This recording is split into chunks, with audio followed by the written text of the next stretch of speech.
past year went into the forest and he was gonna hunt grizzly bears.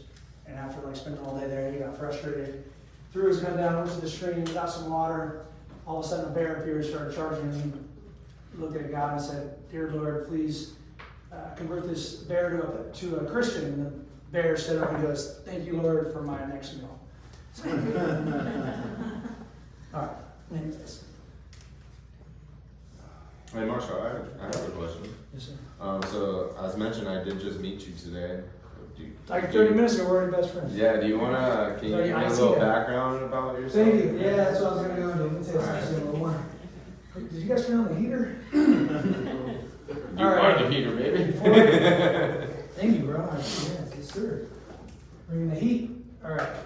Let me just turn this on real quick and then we'll get into that.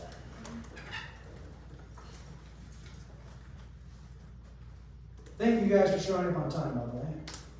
Always makes it nice. Make sure this is working. All right, cool.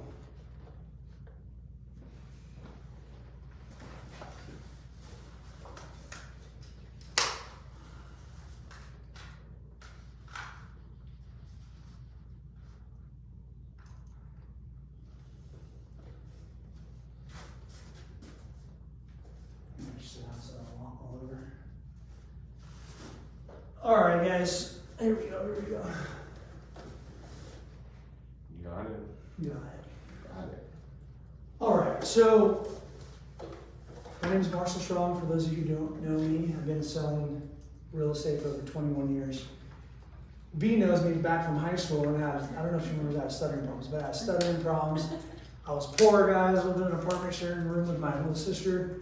So I've always been driven to get financially, or really just have money, to get financially free, to have a family, and through all that experience, I really learned to level up and have 2 or 3 jobs. I worked hard. My dad taught me that, working hard. But in my opinion, anybody can do what I've done, which basically I just got financially free by the age of 35 years old, by buying properties, by educating myself, learning, growing, teaching, trying to serve people, and becoming the best at what I do, which was selling real estate. I was a top 100 agent top 100 agent in California. In 2018, selling 150 homes. I've sold 70 homes by myself without a team in 8 months. I've trained agents to make all over $100,000 their first year in real estate. I bought 38 doors in 3 years from 35 to 38. That's 15 properties. So I've done just about everything you can do. Now it's just a matter of leveling that up. And in order to do that, I like to teach people how to do that with me and grow. So I'm going to be doing these once a month, guys. And we'll get more into that later. But basically, the reason I don't want to impress you, but to impress upon you that when you do things a lot, you can get really good at it. Yeah. So most people, and what I've really been the last couple of days that I'm thinking about is the biggest objections most people have in buying their first home, or buying their next one, or having 15 homes that have 2 million in equity that they can pull out, and I won't call out any names, but and buying more and making your money work for you versus having the same mindset, which is a broke mindset of work, like work hard. You gotta work hard and smart. So I've heard some people this morning talk about, I've heard some people this morning talk about, I want to have residual income, and that was my goal. And what I realized is you're always gonna be working for your money in one way or another. So if you just learn to enjoy the process and enjoy the growth, eventually you just need to keep leveling up. And most people get comfortable, and when you start to get comfortable, everybody wants to get comfortable. I wanted to make $1 million so I could be comfortable. Then I hit new levels by losing $1 million, making the wrong move, and getting it back within a year. And that taught me so many things more than making $1 million. So my point is, you're gonna keep leveling up your life, but the people you hang around in the group, come on in guys, Francisco, good morning. When you're late, you gotta say a speech real quick. I'm kidding. What was that? I have the baby. I'm gonna wait over there. Bring the baby. The baby needs to learn too. Okay. All right, he's on the baby. Generational wealth. Generational wealth there. All right, get him started. Good morning. Thank you guys for coming. Now that Francisco shut up. Perfect timing. I planned him to be late because I wanted him to take like 3 minutes and tell him how we met and a little bit of your story. Come on, turn the camera. Go ahead. I'm gonna give you this. I just wanna hear your story. Don't put you on the spot, bro. Well, Francisco. What do you want to say? Don't be, you don't know, don't be late. Don't put this on you. There you go. No, just so, all right, I'm gonna start and then you jump in. So we met about 5 years ago. It was 2018, right? No, 2020. So before COVID. So COVID got everybody scared in 2020. That's when I sold 7-year-old him. He wanted to cancel. He wanted to cancel like over and over and over. Like everybody around him told him that the market was going to go down. And I told him, look, after like 3 days, I'm like, I'll buy your house because I was that sure the market wasn't going down looking at the inventory.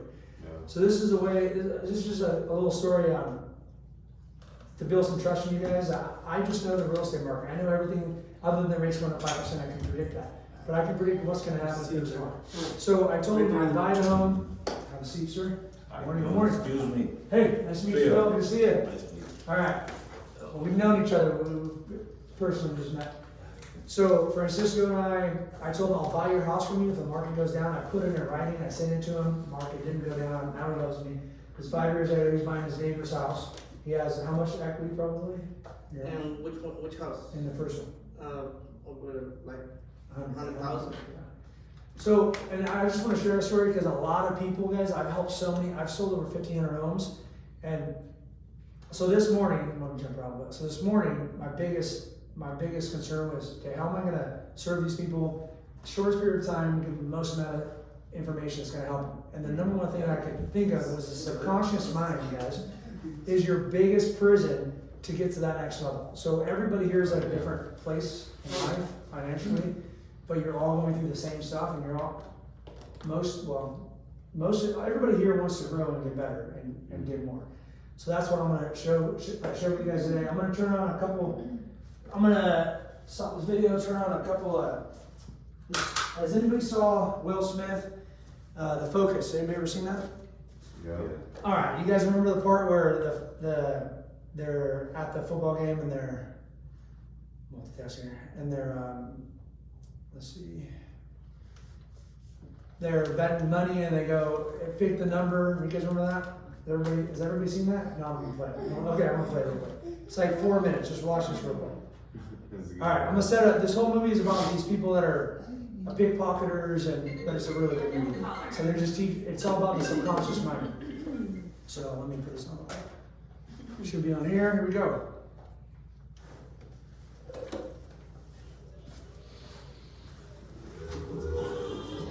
So I'm gonna set you up. So they're at a Super Bowl. He just made $2 million. They were doing bets, and he kept losing. He told the guy, pick any guy out there on the football field, like 100 people, pick his number. She'll pick the number actually. How did you do that? You want to say legendary gambler. He bets on everything, anything, huge cash bets all the time. Once the Bellagio put Bill Gates out of high roller street. You're recording, right? Yeah. He is the perfect bet. How did you know who he was going to pick? We told him to. Been telling him all day. From the moment he left his hotel room, we've been priming him, programming his subconscious. He's been seeing the number 55 all day long, on the elevator, in the lobby, even the stick pin on the doormat. Not only that, we loaded his route from the hotel to the stadium. He looks out the window, primers are everywhere. Now he doesn't see it, but he does. There's no getting around it. He even sees far. Suggestions are everywhere. From the number of flowers in the vase to the tramp stamp or the girl we sent to his room last night. Sorry, ladies. That is genius. And it's not only what he sees, it's what he hears. The Mandarin word for 5 is wu. There are 124 woo-woos in sympathy for the devil. Now he's not registering it, but it's all there. So when he picks up those binoculars, looks out on the field, sees a familiar face with the number 55 on his jersey, some little voice in the back of his mind says, that's it. And he thinks it's intuition, and he picks. Do you want me to write it down? And you, being in the dark, was the convincer. We call that the little blind mouse. I'm the blind mouse? You're such an asshole. Alright, basically my point of this, guys, is we've been getting programmed since we're babies. From 0 to 8, you get programmed, and after that, you're getting programmed by the school system, the government. Everything's programmed, you guys, to be poor, to all of us. And until I've gone through a couple things like I was telling you as far as buying 7 homes in a week, and I've gone through a lot of different things that have made me break through my threshold of realizing the number one thing everybody needs to do is work on their mindset. And I've been doing that for 20 some years now. Everybody here is kind of working on their mindset. Does everybody agree with this? Oh, yeah. All right, everybody gets it. So I sat down with Cameron's person that didn't show up today, the other day, and I showed him everything. He agreed. I'm going to show you guys again the leverage. How when you buy a home, every home that you own is making about $30,000 a year, every single year throughout history, 6.3%. So instead of having equity in, this is the whole thing is about leverage. So instead of having equity in your home, which is like keeping the money in the bank, and everybody knows that's a bad idea, right? Keeping your money, if you have 200 grand, you leave it in the bank. Unless you have 2 million, maybe you keep 200 grand. But my point is, it's not making you money when it's in your home. So everybody understands when I show them the numbers, the number one thing everybody, so this person said, he goes, but I just don't want more debt. So we've been programmed to pay things off. We've been programmed to not have, use credit cards, pay your house off, retire, 401k. It's been programmed in everybody. But it's the worst thing you can do. Because 401k, if you take all your money in the 401k and you put it into a property, or you put it in a property, you're gonna make 27 times your money over time. And then I've actually heard stories recently of people that, a friend of mine's grandmother had to retire a year early. She didn't want to, she fought it, but they ended up making her for medical reasons. And then the company all her money was in, which was Kodak, went out of business, and she would have lost everything. So with the 401k, guys, to me, real estate's the safest thing you can do. So they say diversify, I disagree. So real estate, you can track it throughout history. So basically, the biggest holdback for just about everybody is your mindset. Because when someone says, well, I just don't want to be in debt, and I explain to them, you want good debt. So good debt, by having, instead of having, BJ, do you mind if I use a little bit of your story? Do you mind if I ask you a couple questions? Huh? Yes? Yeah, go ahead. Okay, all right, put you on the spot, sorry. So, BJ worked at the post office for a while, and he's been buying homes, right? Just slowly buying homes. How many years, how long have you been buying for? Since 2009. 2009, you started off with one? Yeah. And then 2009, or how many years? 25 years? Or 15. 2009 to 2024, how many years is that? 15 years, thank you. Okay. So 15 years, and you've acquired about 15 properties? Yes. Okay. So but you still have room. So what I've been working with BJ on is pulling money out, or selling and buying more. A few other people in here I've been working with that as well, because if you're trying to pay down your homes, you're losing money. So what you want to do is max out how much debt you have, because real estate debt is going to make you 7-8% a year. So everybody's concerned about interest rates right now, and that's the number one thing people tell me, well, interest rates are high, and they're not. They're actually not high. The national average interest rate for real estate is 9.2%. So when you have 7, 8, even 9 or 10%, it doesn't matter, because if you pull money out of your house, let's say you pull out $60,000, you buy another house, you put down $60,000 on a $300,000 house, you're going to make 30 grand. You're going to make 40% and even more on that money. So BJ's finally BJ's like, I get it, I want to do it, but he's been retired. How long have you been retired for? 1 year. 1 year, but he's also been managing his properties, doing everything. So what I've learned, having a team, having properties, is you have to really learn to delegate. You have to grow your mindset to get to where you're delegating just about everything, so you can become the CEO of your life, Chief Executive Officer of your life, to grow everything else around you. I read a book called The Universal Law. The one thing I took away from it was the number one thing everybody should work on is becoming the best version of themselves. And by doing that, by being here, guys, you guys are doing that, you're growing, you're leveling up, because you're going to hear things maybe you've never heard, maybe you've heard them, and you're going to hear them again. But at the end of the day, guys, do you guys all agree that you gotta work on the subconscious mind to level up your life and get to the next step? And it's scary, it's uncomfortable. B, you can probably relate to this. I'm gonna put you on the spot. One of the things we worked on a lot was just you getting uncomfortable. Single mom, you have the ability to buy a home for a while now, but you haven't because it's just been scary. And you have a lot of things going on. I'm not, this is all just so we can toughen you up. But at the end of the day, everybody's going through a different thing, a different struggle. So my goal is to have these once a month, guys. I'm gonna start charging. You guys don't have to pay. So if you guys keep coming, so my goal is just to get people here once a month just to start leveling up their mindset. And then when you're not here, the number one thing you should be doing is listening to things, positive things every day, growing yourself, get a regimen. This guy, I just met this guy 40 minutes ago through another friend, and one of the biggest things on that point is when you're around good people that are growing, you're gonna meet, learn, you might not relate to me so much, but you might relate to someone else that's at a different area. So this person, first thing he said to me is, I've got a regimen. I was up 5 a.m. I'm working out. I'm doing this because he went extreme one direction. Now he's going extreme, putting it into something else. And I've done the same thing. So most people aren't as intense as me, aren't as driven, but you might be. But everything's a muscle. Like you can develop yourself into what you want to be. You are where you are because that's who you chose to be. But it's never too late, and it's not bad. I'm saying everybody where they are. But the best thing to do is grow yourself and get uncomfortable. Every day, guys, you should be getting uncomfortable, whether it's working out, taking cold showers, doing stuff that you don't want to do because that's the way to bring out the best in you. Get comfortable being uncomfortable. There you go, dude. Who says that? So many people in West Yeah. Boston. But get uncomfortable being uncomfortable. I'm not comfortable being comfortable. When I'm comfortable, that's why I have 300 grand in the bank, $1 million in equity, and I went and bought 7 homes in a week in Missouri, tied up 200 grand, had $100,000 left, rates went up, truck got totaled from somebody out of town, they stopped doing the work, everything that could have went wrong. But through all that, guys, it got me to this, it got me to where I'm gonna push farther. So my point is, don't get comfortable. So wherever you are guys right now, I'm gonna go through some numbers.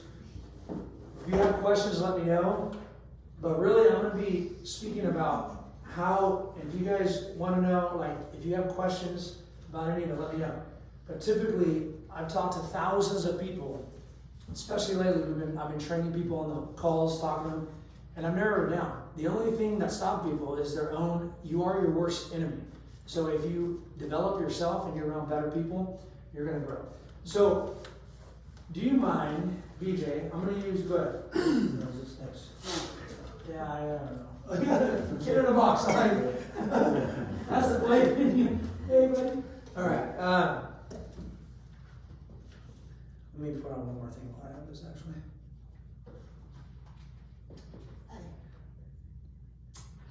Yeah, there's a great saying that I've heard and I've been living by is that when you do not want to do something, that's usually when you're supposed to. That's what you want. Whatever you're hearing, like, that's what you should, that's 100%. Yeah, because just for myself, like, the universe will send you messages, and the part about that is you have to listen. You know what I mean? Because you never know what's at the end of it until you go through it. That's it. You know? You gotta learn how to see the signals, yeah. Exactly.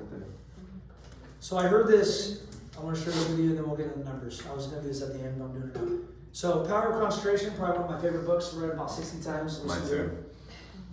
So willpower, I think willpower, I know for a Been a fact. few ages ago impossible.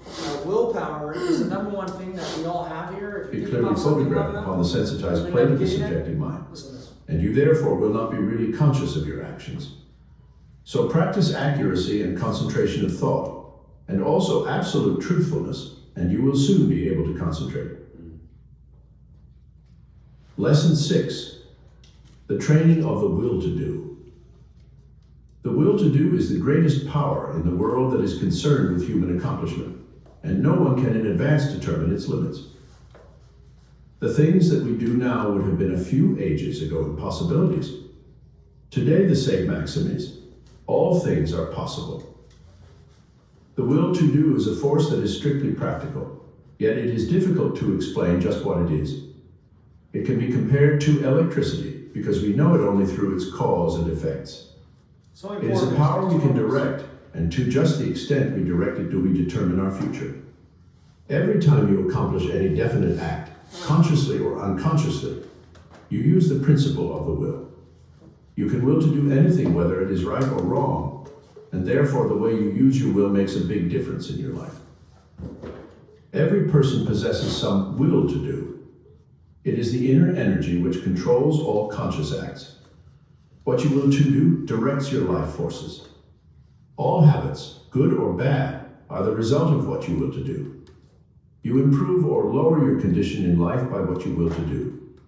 Your will has a connection with all avenues of knowledge, all activities, all accomplishment. You probably know of cases where people have shown wonderful strength under some excitement, similar to the following. The house of a farmer's wife caught on fire. No one was around to help her move anything. She was a frail woman, and ordinarily was considered weak. On this occasion, she removed things from the house that it later took 3 men to handle. It was the will to do that she used to accomplish her task. Genius is but a will to do little things with infinite pains. Little things well done open the door of opportunity for bigger things. The will accomplishes its greater results through activities that grow out of great concentration in acquiring the power of voluntary attention to such an extent that we can direct it where we will and hold it steadily to its task until our aim is accomplished. When you learn so to use it, your willpower becomes a mighty force. Almost everything can be accomplished through its proper use. It is greater than physical force because it can be used to control not only physical, but mental and moral forces. There are very few that possess perfectly developed and balanced willpower, but those who do easily crush out their weak qualities. Study yourself carefully. Find out your greatest weakness and then use your willpower to overcome it. In this way, eradicate your faults one by one until you have built up a strong character and personality. Rules. Alright, so Jordan Peterson says the number one thing, guys, I'm winging a lot of this. Jordan Peterson says the number one thing to do is tell the truth. And they're talking about the willpower as far as telling the truth, because when you tell the truth and how you do anything is how you do everything. I teach this to my kids. Yeah. I've been on a self-development mission since I was like probably 15 years old working out, but really 20, read my first book. And when I was about 35, I started reading a book every day. So the reason is because I know how much, every time, if you read an hour of a book in a day, it's like an 8-hour work day if you do it in your profession. This guy's on that journey right now, right, Victor? You want to talk a little bit about what you've noticed from like, we're talking about this morning about habits. Yeah. About, I can share. yeah, share a little bit, bro. Yeah, I mean, without getting into, Victor, I just moved out here about 4 months ago. And without getting into detail, just know that, I came to change everything about myself. From Stockton.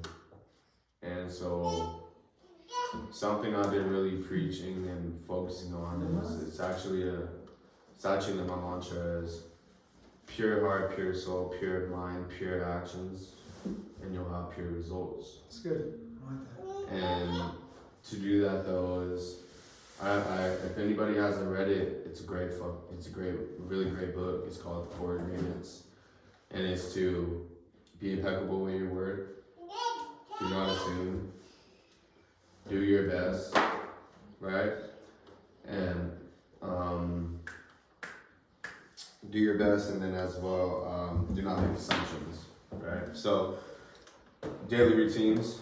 I wake up at 5 every single day, meditate, do my mantra, drink my teas, whatever the case may be. But the whole purpose of everything that I do, every single action, every single thought, every single movement, right, has a reason. And the reason has to be meaningful, and the meaningfulness is taking care of your body, taking care of your soul, taking care of your mind, because we only have one and it's so fragile. And if you would understand more if you knew my backstory of why I'm so big onto this, but We'll save it next month, bro. If you come next it's month. all about the mindset though, right? And everything he's hitting on is discipline. Yes. Discipline. Yeah. And that's why I work out 7 days a week. I read every day. I do these things, guys. But I'm telling you guys this because I can show you guys the numbers all day long. And I've done it for a year. There was a lady that just sold her house. Took 2 weeks. 5 years.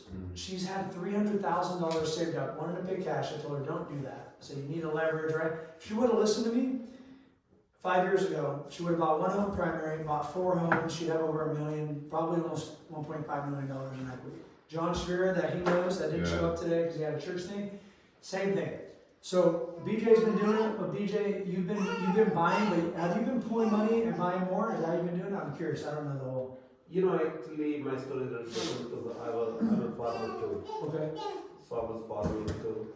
Tell me your story. I love to hear your story, BJ. I haven't No, I heard. mean, like, I was farming, like, whatever the income was coming from the farm, I was putting it into the houses. Okay. And a couple of houses that I did flip too. So you did flip a couple? Yeah. Okay. I made money on those. And the rest of the money coming from, you know, my job too. My wife, she works too. So that, Like most people, you're doing what a lot of hardworking people do. Marsha's mom's been doing this, her family. They also have 15 homes, I think all paid off, right? Wow. And Congratulations. but here's the thing. The biggest thing is she still works. The mom still works. She's still, and Marsha, that's why she's getting a license, because she's trying to help them and get them to get to that next step. And it's not hating on anybody, guys. It's just, it's like keeping money in the bank. But they're bringing in $6,000, $7,000 a month. They have probably lower rents. If they were to, I've done numbers with her, if they were to sell everything, let me see if I can remember these numbers, it was like 2 months ago.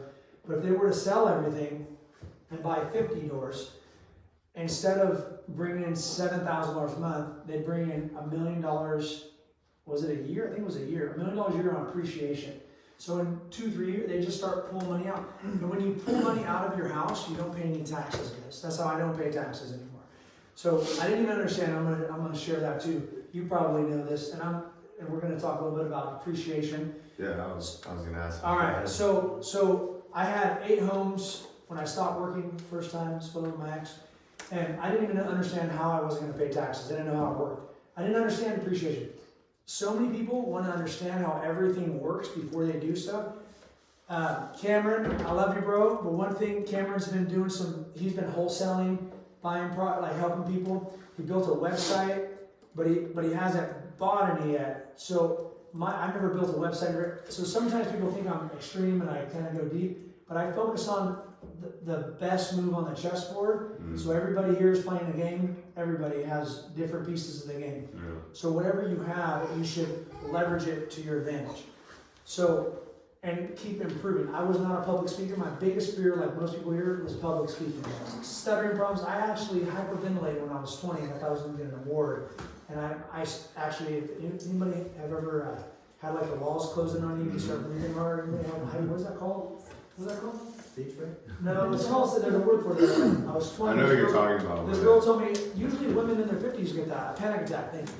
So I had a panic attack, 20 years old, because I thought I was going to get an award. So my biggest fear was public speaking, like most people. Now I do things I can't share with you guys here because there's a kid present for later. Now I like to get uncomfortable. I go to new beaches. I do by myself. I have girls put on sunblock. I do crazy things, guys. That I know. I don't know if I've told, but I do these things to get myself more uncomfortable because there's not that many things that get me uncomfortable. So the more you do that, and the more you believe, and the more you believe in yourself from doing the hard things, you're going to be able to do things like this. So for me, I did the hard stuff because I didn't want to be poor. I grew up poor. I didn't like it. I didn't like the way it made me feel. Didn't like everybody else having that shit. I was just poor. And I didn't like it, so I focused on getting money, worked 2-3 jobs. I figured, well, there's only so many hours a day. I didn't know this. But subconsciously, when I was 18, I got selling the Fresno Bee. Free copies of the Fresno Bee outside of a grocery store. Have you guys ever seen a kid doing that? I made $60 grand working 6 days a week, 6 hours a day. People were telling me to go to college. So I was like, there's something weird. So I'm good at math, so I started doing loans, 6 months, did one hard money deal. I'm like a statistic, most people get their real estate license and they never sell a house. 97% of people never sell a house. Guys, it's easy, it's simple. Anybody can sell a house, anybody can get real estate, anybody can buy homes without money. The number one thing you have to do is develop yourself. So that's why I spend 3 to 4 hours a day developing myself every single day. That's my job. Everything else, Because if you develop yourself, you lose all your money, get it back the next day. Mm. There's ways, but it's the strength, it's the courage, it's all those things that you guys need to develop every day. And I'm going to tell you one thing before I talk about numbers. Your circle, the 5 people you hang around, is what your average income is going to be. So getting here, getting around different people that are doing more, doing bigger, it's going to, oh, he did it. So that's the reason why I want to start doing these meetings, to get people uncomfortable.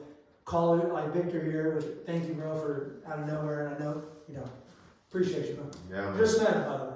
So, but he's on that mission. You can already see in probably 4 months, he's leveling up. And if you stay on that path, man, money, people say money isn't everything, but money is energy. Money is everything. So it makes things easier. Money is energy. So I like that. they've told you that. They've told you money's not everything because they want you to work for somebody for the rest of your life. Middle class workers.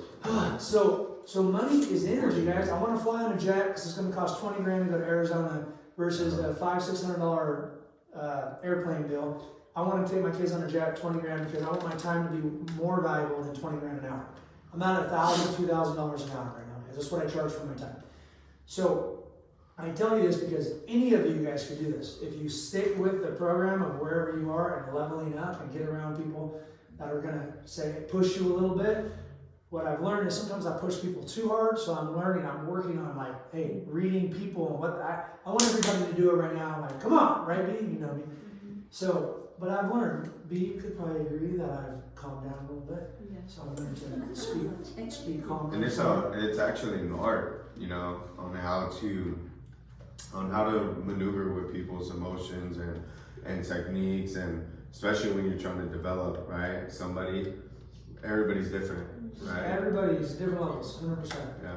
100%. And that's what I've learned. I didn't realize I was coaching people for 21 years. Selling real estate, I've been coaching people off the fence.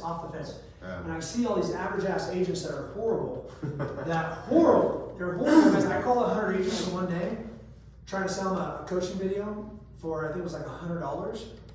All of them, the market's horrible. The market's it. A broker in the business, 18 years, sold 18 homes in 18 years. A broker. So people always ask me, are you a broker? No. Why? What does it matter? Everybody puts labels on shit and think that you need these different labels. Like, if I get a master's degree, I'm going to make tons of money. Guys, at the end of the day, none of it really matters. The only thing that matters is how you're spending your time. So the fact that you guys came here on a Saturday, I had 40 people tell me they're going to be here, is about 17, 18. You guys are the winners. Guys, there's a difference between winning and losing. And how you do things, how you do everything. So if you win, you're gonna win. You're gonna constantly win. You're not, as long as you don't stop, you're gonna win. You just gotta set your focus. And I've heard so many people say, I don't have goals. I've heard an old man. This guy that works, John, what's his name? John, call him right now and ask him some questions. But he's an older man, probably like 60-something. Been making 80 to 100 grand a year selling real estate. And I told him one day about his goal. He said, I don't make goals. If you don't make goals, guy, you're like a ship in the damn sea, just rolling around. But if you pick one direction, eventually you'll hit something. So everybody here should set goals, write things down, be content in the moment. There's all these things I can teach you guys, but at the end of the day, we're going to make money on real estate. So we're gonna jump into that. Does everybody kind of get what I'm saying? Oh, Agree with it? Oh, yeah. Disagreements? I rock with it. All right, bro. I appreciate you, man. All right, guys. So we're going to get in the nitty gritty. So I got sidetracked. Depreciation, guys. The way rich people, wealthy people, not even rich. Rich is, if you guys want to be rich, I'll teach you how to be rich right now. Resourceful, inspirational, creative, humble. Be those 4 things, and you guys are instantly rich. My kids think I'm rich. Guys, in some ways I am, because I don't worry about spending money on food or anything. But that was my poor mindset. Is how much am I spending? How much? No, screw it. Food's the most important thing you can do. Spend as much money as you can on food. And then find a way to go get more. Eat once a day. There's so many different ways to do it. But all right, so rich, resourceful, inspirational, creative, humble. Wealthy is like what most people want here is money that just keeps flowing in. We want money because we want to do the things that we want to do. We don't want to be stuck in a cage running on a hamster wheel. Anybody like doing this? 8 hours a day? Sorry. I'm going to get a scream. I'm going to wake up. So my point is, guys, it's about freedom. We're all here. We all have this internal instinct to be free. Yeah. But we all choose comfort. Get in a job. Comfortable. Because we don't want to take the risk and put the trust in ourselves that we're going to get it done. Because that's harder. It's harder to put effort into you guys and become the best version of you. And the way you guys can all start that today is by working out. I don't care if it's 50 push-ups a day or running. Every single day, guys. I worked out since I was 15, and I've listened to people 5 days a week, to 2 days. I've listened. I've realized take Sundays off. I've realized, guys, you gotta figure out what works for you. What works for me is working out every single day, 7 days a week. One or 2 days, I take it easy, but I still work out. I rest half a day, maybe 1 day a month, or when I have my. So my point is, you need to figure out for yourself. But it took me a lot of work, 25 years of working out, to figure out what works best for my body. So, but it's not for muscles, guys. It used to be ego. I was like 40 AP. Remember me? They called me the white gorilla. I was a lot bigger. I was like 40 pounds. For real. So I met my last big mom. She called me the white gorilla. And my point is, it was for the ego, guys. Your ego. Fucking man. Now I do it for longevity, guys. I'm older and wiser. 40 That's now. right. I'm looking at. I'm 30. That's right. Yeah. Longevity. Longevity, guys, and it's all just growing older and wiser. So at the end of the day, guys, most of my time is going to be spent on this stuff because this is what I've been doing. This is what gets people off the fence. And I can share so many stories on how people try to talk themselves. As soon as something scary comes up, they're buying a home, and then they get a week before, and they're like, "Oh, we just don't know if we can make it." And then I sit down with them and I go, "Okay, how much money are you guys spending?" And they don't even know. Like, what are you spending every day? Like, where's your money at? There's one story I have. These people that came to this other event I had. We sat down. They were buying 3 Red Bulls, 2 Starbucks a day, and I just showed them how, and they're like, "Oh, we can't afford it. We just waste a whole lot of money." People just don't even know, guys, because you're doing shit you don't like to do, so you're filling it with waste of substances, things you don't need. So if you focus, I don't drink alcohol, and I'm not here, it's not AA, guys, but it could be, should be. But I have no bad vices. I don't drink caffeine. And I started this about a year ago. I've been a long time, but the last year, the hardest thing, honestly, I'm not addicted to alcohol, but the hardest thing was giving up alcohol. But I told my 2 boys that I don't drink. Drinking's for losers, for people that try to, because here, at the end of the day, guys, it's not to hate on anybody, I love you guys all. But drinking, all it does is numbing the shit. There's something, when you're depressed and things, it's something your body's telling you that you're not on the right path. So if you listen to your body, if you soak in the pain, you guys are like, what are we coming for? Guys, whoa, what the hell's going on? but guys, this is the part to get you through that part. That's right. This part's easy. Yeah. So you have to get through your own head to make the tough decisions. So my point is, we all do things, and except for me anymore, I have no bad vices. You ask me a question, I'll tell you the truth. Anything, go ahead. Where'd you buy that suit? Thank you. Men's Warehouse. I almost told you earlier. What? And this is kind of because I know I have my idea and I know a lot because you're talking about like just jump, right? Just take that. Jump. What is your concept? Do it. What is your approach again about make a decision? Fear. Yeah, it's just like. What is your approach on fear? What is my approach? Thank you. My approach on fear: false evidence appearing real. Exactly. Yeah, all it is, bro, it's something we're afraid. But if you face it, so I face my shit. Yeah. The only thing that makes me nervous, I'm gonna be real with you guys. The only thing that makes me nervous is talking to hot chicks. Talking to hot chick tins, I love it. But every time I see a beautiful girl, I go up to her and I talk to her. Every single time. And if I don't, I'm like, you pussy. Sorry. But because that's something that I continue to do. So, but it gets me uncomfortable, so I do it, and I get really good at it. I do it sober at bars. I don't drink. Girls are like, you know why I gave you my number? Because I was with 4 friends, and you came right up to us and talked to us. Because I just don't give a shit anymore. That's what the switch to my head is, not giving a shit what everybody else thinks, bro. Sorry, bro, Victor. But we basically, bro, fuck it, let's do it, dude. As humans, we really care what everybody thinks, and that's your ego. Once you get over that, it took me going through a lot of shit and realizing that at the end of the day, one day is, and raise your hands if you want, but have you ever been in such a hard spot you feel like no one else is coming to help you, like everybody turns your back, and and I told my 8-year-old this the other day, because he was afraid of the shadow, I go, even your shadow is going to leave you in the darkest of times. So once you get comfortable and once you make it through everything and realize, it's like breaking through the matrix, guys. It's like a new level of thinking. You realize no one really cares about you that much. You have to learn to love yourself. And once you love yourself, I think I gave Marshall a book on this or something. This book on how to love yourself. But guys, as a man, you are born with no value.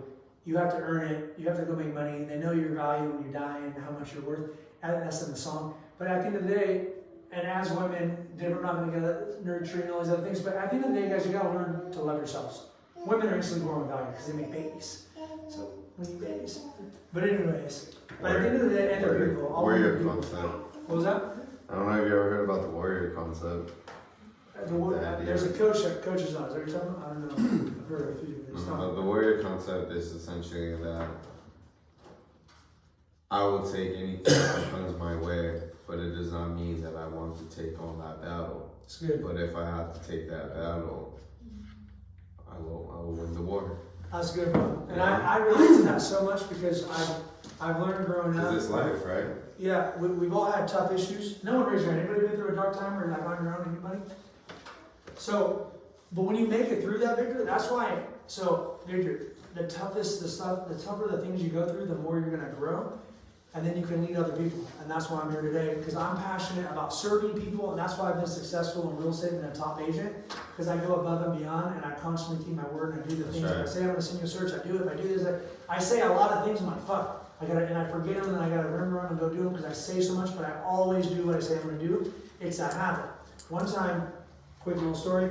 I had 2 cell phones on me, left one of my tenants took it, sold it to somebody. I found it 2 days later. I go up in an alley and I pull out $100 because it said there was like 5 guys in the alley by a gas station. I go, anybody have my cell phone? I got $100. They all pull out cell phones, bro. They all had cell phones, and I'm like, oh, that's it. So I gave him $100, and I told the client that because I was meeting somebody later, and he goes, I wouldn't give him the $100. I go, but I told him I would. You know what I mean? So like that is the way I have kept my word. So for me, people say money isn't everything. I think money is energy. But at the end of the day, your word is more valuable than anything else. If you keep your word to yourself, if you say I'm going to go do something, I want to do something, Do that shit. If you start doing, the reason you don't do it, here's the reason most people don't make the big moves is because they don't believe in themselves. Mm-hmm. So that's why I told the guy, That's why I asked you about fear. That's what it is. Fear keeps everybody as slaves. Sorry, I was really excited now. But that is the biggest thing that keeps you where you are. Have anybody heard the elephant story? They train elephants by putting the thing around its neck. And then when it gets a little bit older, they take it off, and it still stays in that same. So TV, the average person watches 7-8 hours of TV. When my kids were born 8 years ago, I knew, because I grew up with a rough childhood, so I wanted to be the best dad ever. So that is the reason that was the reason I was turning into the best person I could be, was for my kids. Because when you're a parent, how you are, your kids become. So the better you do, the better they become. So if you work on you, then their life is true. If you truly love your children, guys, some of you might hate me. If you truly love your kids, you will do the hardest of shit. You will teach them you don't tell them what to do, you do it by example. So when I was telling my kid for about a year that I didn't drink, I was doing it for his benefits. Kind of like when you go snowboarding and they say 6 and under is free and it's like $80. You're like, he's 7, but we'll call him 6. It was one of those things, right? I'm learning to get rid of all, I like the gray zone, but at the end of the day, I was telling him for about a year that I didn't drink. I haven't been drunk in 8 years, so I've learned to control it. Because I'm an intense individual, but I realized I was telling him this, and I'm like, I don't lie, but I am kind of like, So I just stopped drinking. That was a year ago. I haven't drank, I don't drink, no matter what. And that was really the last thing that I've been kind of struggling with in a way. From 21 to 27, I bartended and much things. And it's just a habit, guys, all it is. So all the bad things you guys if anybody has anything they're trying to get overcome, that's why I want to talk about willpower. I'm talking about all this because this is the most important stuff before you make it. Typically, people that come in and buy a house, first-time buyers are the toughest, guys. They're the toughest. And they need it the most. The people that are the second, third time, they're easier. Because they're working, they've had a job, they've been through the process, they kind of listen to you because they know what they don't know. But when you don't know what you don't know, your ego wants to fight for what you think is right because you've been trained, subconsciously trained, like focus here. You've been trained this shit for your whole life. Pay it off, pay it off. Guys, paying off your home is the dumbest thing you can do. It's the stupidest, sorry, Marsha, but it is the dumbest thing you can do because it's like keeping millions of dollars in the bank. So instead, you pull out, you sell or you refi whatever, or HELOC, home equity line of credit, you pull it out, you leverage it. But that's uncomfortable. I have 15 paid off, but I could have 50, I could have 100. I'm going to have 100 doors within the next 5 years or sooner, maybe a year, I shouldn't say that.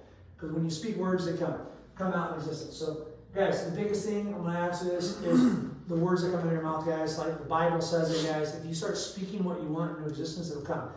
I wrote down, I was making $250 a year. I wrote down $500,000 on my garage wall because I read a book. 2018, I had a 1-year-old kid. Another one, I think, come in somewhere around there, 2017, 18. But I wrote down $500,000 on my wall. I have no idea, just because one of my coaches told me to do it. I wrote it down. I didn't know how, but I believe in manifesting. If you haven't watched The Secret, listen to it. It's a book. It's an Audible. All these different. You've heard it. Bob Sucker. Yeah, there you go. All these different. All they talk about is what you think about, you bring about. So if you're worried about worrying, is a habit. You can stop the habit. Every time you worry, do a push-up. Do 10 push-ups. Like you can break all these habits because you need to focus on winning. And by focus on winning, you're going to bring everything around you to be better.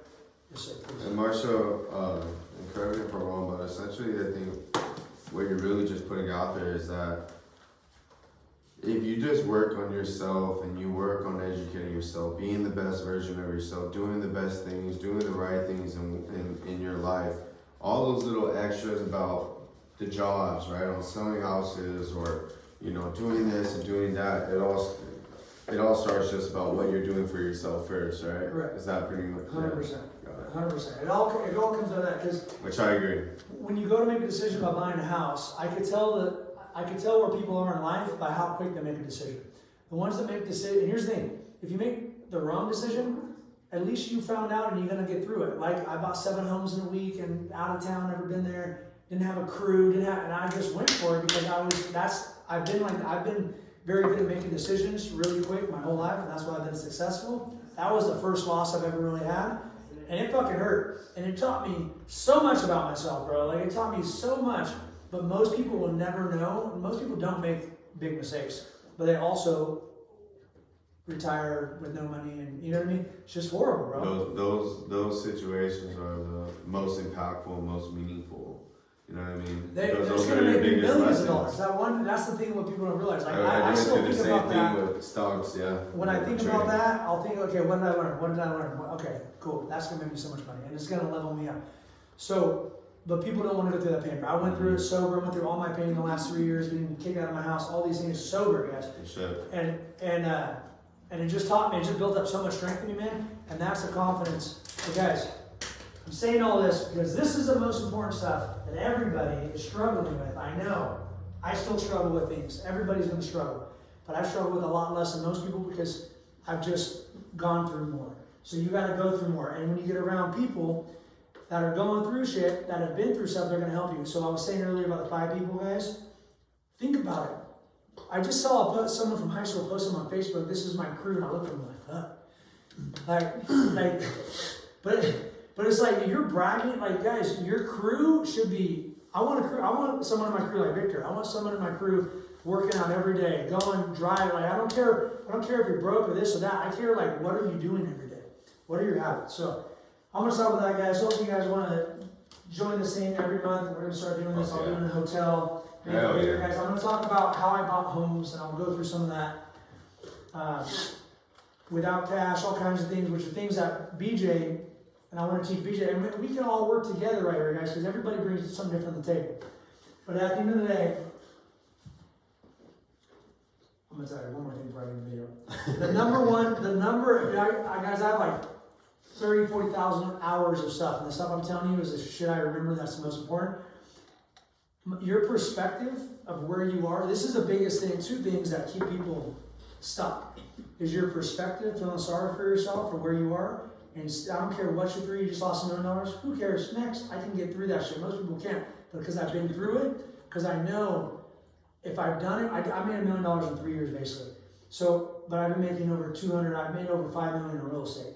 I say those numbers out loud because when you could be growing and not even realize where you are because your mindset is still poor. Now, my mission in life is to become a billionaire. And I could never thought of that, never said that until about a year ago because I've been developing myself so much. And now I know that being a billionaire is not about the money. It's about who you become. It's about the shit. I know I'm going to go through a lot more shit than anybody here wants to go through to do that. I'm going to get sued. I'm going to get this. There's going to be, I've already been through a lot of that, but people don't want to go through that stuff. But my point is, how comfortable, guys, if you're looking, I was looking for comfort when I won the million, and through that, when I got that, I realized that wasn't the end game. The end game was progressing every day, because when you progress, you become a better version of yourself. So when I say I wasn't man enough to say a billionaire. Most of you in here probably, I can't say it unless I know what's going to happen. So when I say I'm going to be a billionaire, fuck, I know I have work to do, right? So I don't I don't just say shit, bro. If I tell you I'm going to be here, I'm going to be here. I can't remember the last time I said it. If I tell you I'm going to punch you, I'm going to punch you. Like that. So I say it out loud because I know, fuck, I got to do it. So if I say it, so if you guys get that kind of conviction with yourselves, guys, you can get through anything. All right, let me get started. So, do we have any questions? I want to beat you up a little bit, but I want you guys to grow. Nah, you rocking it. Thank you, bro. All right, so I want you guys to look at deer headlights. I'll be standing up, something like Tony Robbins. So anybody want to come on? Get that energy, guys. Let's go. All right. So here's the whole thing, guys. I've been through different points. I flipped. I did the BRRR method, all of it. At the end of the day, you should do it all, but you got to start somewhere. What's his name? Grant Cardone. His message of no single. Everybody has a message, right? Everybody says because they've all done shit. I'm very analytical. My dad's a computer programmer, so my mind works very quickly to pick the bet. That's how I chose real estate, because it was the biggest thing to do. Yeah. Excuse me. So basically, where you are, I can take your store, I can take where you are and maximize it to make the most amount of money. I can take where you are and maximize it, but everybody's working with something different. But at the end of the day, you shouldn't have equity in your property. You should leverage it all to buy more property. Because we can all agree here. Let me ask you a question. Does everybody believe real estate is going to keep increasing? Oh yeah. Everybody? Gotta make more land. 6.3% yearly, year over year, it goes up. So with depreciation, we're going to depreciate. Damn, cactus, don't do that. I've been waiting for that to happen. Oh, there's a cactus in here. All right. Oh, coyote. Oh man, that was great. Good wake up call. Hey, you want energy, right? Put some thorns in your ass. You're good. Put some thorns in that. All right. So many angles on the there, but basically, depreciation, guys, so you guys all understand, when you own property, you get to depreciate it over 27 years. The government right now, they basically incentivize you to buy homes because they don't want to build them. So they want people like me and you, and they want us to go manage this stuff. So, but poor people will say, oh, the rich people keep getting richer. Well, it's because they're doing things that rich people do. So you guys can all be rich. You guys can all be wealthy. I promise. I came from nothing, poor, food stamps. Every single disadvantage you can think of, I've been through. So, but I just moved through it. So you guys can do it all. Where you start, though, is when you buy a property, you can depreciate it over 20. So $300,000 house, the way it all works, $300,000 house, you got to minus the land, approximately the value of the land. So about 50, 60,000, take 250, and you divide it by 27. You know this, right? You're doing this. So you get about, let's say, $13,000 as a depreciation value that you can write off on your taxes. So for every home, so if Lorena, you bought 5 homes, 5 investment properties, you're going to save so much more on the tax, about 70 grand a year you can write off. So, and I'm not a tax expert, but I know more than most of them. But I'm not an accountant, a CPA. So the way it works, if you're in real estate, you will never pay taxes. So all of you, if you guys are making 100, 200K a year, which is kind of like normal now these days, it used to be a lot, but it's normal. If you guys are making that, you guys need write-offs because Uncle Sam's robbing you. And that drives me nuts when they take money. You're paying over 50% on taxes. I just sat down and had lunch with a guy, him and his wife are making 200K a year. And he told me, we're still poor. And it used to be a lot, and I'm like, no, because 200 should be per person these days now. So you're not going to do that very often working for somebody, but real estate guys, whether you're selling homes, whether you're buying them, wherever you are, you can decide today that if you want, I will help you, show you how to invest without any money.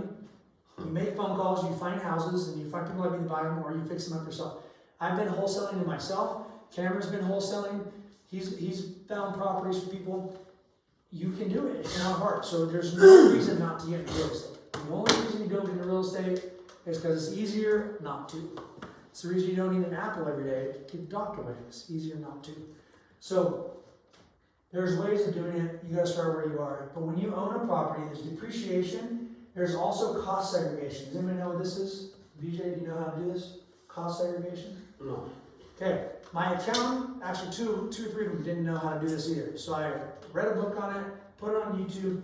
Cost segregation is basically the easier way. That's why all tax people, 99% of them, are doing depreciation. When you have 15 properties, you need to do this. This is costing you about $200,000-$300,000 a year by not doing it this way. So cost segregation, and instead of doing depreciating the whole 300, take out the land, so you got 250 depreciating over 27 years. We all understand that. Cost segregation is doing one more step. It's saying everything, instead of the 250, you don't depreciate 250. You only depreciate about 175. So 75,000 approximately, and you can make whatever numbers up you want, is the flooring, the electrical, all the stuff on the inside. This is legal. It's in the IRS. You can go to the website. You basically, it just takes a little more work, and no one wants to do work anymore. But by doing this, for you, this is huge. Because my lady didn't do it for me, and it cost me over $300K a year on taxes that I should have been write off. She was just depreciating them, and she should have done both. Because if you do both of them, if you do it just a little differently, a little better, they allow you to write off the stuff inside up front, so it gives you a bigger write-off. But instead of writing off like 13 grand, you're gonna write off like 26, 27 a year per house. So when you're starting to make money, guys, the next step is taxes. How to get around that, right? So by owning, for every house you own, you're gonna approximately write off around $24,000, $25,000 a year for taxes. You're also going to appreciate, so you have principal, interest, PITI is what we call it in real estate business. Anybody ever heard that? No? PITI, principal, interest, taxes, insurance. You buy a $300,000 house as an investment. You put 20% down, you have a loan of $260,000. Your renters are going to pay that. So when you have equity in your home, most people are thinking, man, when I have 3 homes paid off, I'm gonna feel great. But then what happens is if interest rates go up, because historically they've been 11, 12, all the way up to 18%. And there's a really good chance rates go up to 11% right now. Like, there's a really good chance. And if rates keep going up and there's no inventory, prices keep going up, everything keeps going up. But you don't care about the interest rates when you're buying, you shouldn't care. When everybody says, well, what's the rate gonna be? That's the wrong question. What you should say is, how much am I gonna lose from not doing this? That's the right question. So by pulling out your money out of a property and putting it in a MORE, you're creating little banks. When people ask me what I do, I say I print money. I print money because I don't need to work. I can just print money off my houses that are accumulated. So that's what you want. If you have 15, you should have 50. Like, or, if they're paid off, yours are paid off. But anyways, my point is, you want to make sure you're using all the right things on doing it. One of the biggest challenges I know for BJ is, and most people too, is I have this lady that owns a store. She's got 15 homes. This is a crate. I was trying to get her. Her son got murdered in the store. Shot, killed. She still works in the store. Kind of like her mom, she has all these properties paid off. I've tried to teach her how to leverage. No. The mindset is pay stuff off, more. She could sell the store, do it, and never, same with her mom, same kind of thing. So it's the biggest struggle is the mindset for people. That's why I talk so much about the mindset. So it's crazy, right? Like your own kid gets shot like that. Is crazy. But she's so conditioned. And the guy that didn't show up, John Segura, extremely conditioned. He doesn't need to work anymore. I've been telling him to pull his money out of his house for 7 years. He told me that he's going to do it, but he constantly works. He's constantly doing all these little things, guys. You need to learn to slow down and make time. Wake up earlier, whatever you got to do to make time for the big picture. Look at the big picture, because everybody in here needs to make more money, then needs to learn to leverage their time. And you either do it, the only way to make money is with your time, other people's time, or money. 3 ways to make money. That's it. So people are headaches. Love you guys. But there are, like, if you guys work for people, if you ever tried, it is hard. So money, guys, money don't talk back. It doesn't lie. It doesn't cheat. It doesn't steal. That's why I love money. I love money. Her, she loves me. I love money. Smile, money, no matter what. Money's great. But guys, I was the same way. They want you to, but don't talk about money. Money is fuel. And the government wants worker bees. Guys, does anybody know how the school system formed? Rockefeller. Yeah. You know that the Ford dealership, right? Yeah. Because he needed employees. Yep. So we put, if it wasn't for my ex, my kids wouldn't be in the school right now. They'd be at homeschool. I teach them on my own. My kids are going to run the whole, because they're not going to be little slaves, guys. That's right. So, anyways, all right, going back, stay focused. I want to show you guys, I need an example. Somebody give me something they're dealing with, like, Lauren, I'm going to use you for example. So, you mind? Okay, so, let's see, where do I start? All right, so, originally, she pulls some money out, so guys, most people don't do that, so it's great, she's doing it. But you also had a bad story with a renter a while back, right? Mm-hmm. So that's why she doesn't want to buy and rent it out, and I get that. But, and I told her this, I said, but flipping a home, guys, is harder than dealing with a renter. So, I see myself as a specialist, kind of like a heart surgeon. I can look at everybody's situation and be like, this is what you should do. But most people, 80-90% of people won't listen because they have their own program. So if you guys are coachable, I can take you and get you rich in 3-4 years, usually. So, and everybody's working on different stuff. So you're in a position where you should do this example here. You should go buy a single duplex. I was talking about Grant Cardone. So Grant Cardone says no single family resident. And this other guy, I forget his name right now, but all he does is single family residence because he makes more return on it than the other ones. So at the end of the day, just do something. Just buy something. Single family, duplex, triplex. But you need to buy, and if you're in a position like BJ here, what I would do, sell it all and go buy as many doors as you can. That would be the best bet. For your situation, you need to buy something with that money and keep 10-20 grand for safety measures. They don't pay rent, it takes 4 months to kick them out, 6-7 grand, boom, next. But the odds of somebody not paying rent is like 10%. And when you buy a home for $300 and you're charging 18 to $2 grand a month rent, the odds are a lot lower. How much were you charging when the person didn't pay rent? What was the rental? That was probably like 10 years ago. So I would say like 1,000. Okay, that's actually a lot 10 years ago. Or maybe 8. Was it how big was it? Was it a small house? It's a 2-bedroom. 2-bedroom. Bath. Okay, so you were probably the cheaper income-ish back then. Yeah. So was it Section 8? No. Okay, quick little tip. Most of my clients go, oh, I don't want to rent a Section 8. Oh, why not? Section 8 is guaranteed money from the government because they put it as a people that I don't want to deal with. I don't care. Pride in anything. I have this. I had to kick someone out. It took over a year because I had money tied up everywhere. So I finally got him out. I went and see it, dude. It was so disgusting. If I would have went to the restroom, it would have smelled better. It was so horrible. But I don't care. I'm gonna go put 10-12 grand into it, and I'm gonna rent it out for top dollar. 2-bedroom, 1 bath. You have to take your emotions out of it. If you get your emotions out of, you have to look at everything logically in real estate. And I think that's why I've typically, if you can make a decision quick, you need to make a decision quick. So let me ask you a quick question. So I don't know the Mexico market. If she bought a home in Mexico, my advice originally was buy, how much did you have? How much were you working? 100,000. Okay. I told her to buy 2 homes here. If you would have bought, so I bought out of state, I bought here, and then I've learned, sometimes you gotta go through mistakes, and then you hear someone say, you're like, fuck, I wish I would have known that. But you wouldn't have listened unless you went through the mistake. So Fresno is probably the best place you can buy a home in right now. I'm not saying that because I live here. Vegas, Arizona, next two places. But you live in Fresno. All you should be doing is trying to buy homes here in different ways. So, anybody have any questions? Let's see. Yes, sir. Can I explain? You brought up BRRR, right? You what? You brought yeah. BRRR, the BRRR method. Explain right? it. Explain it. BRRR.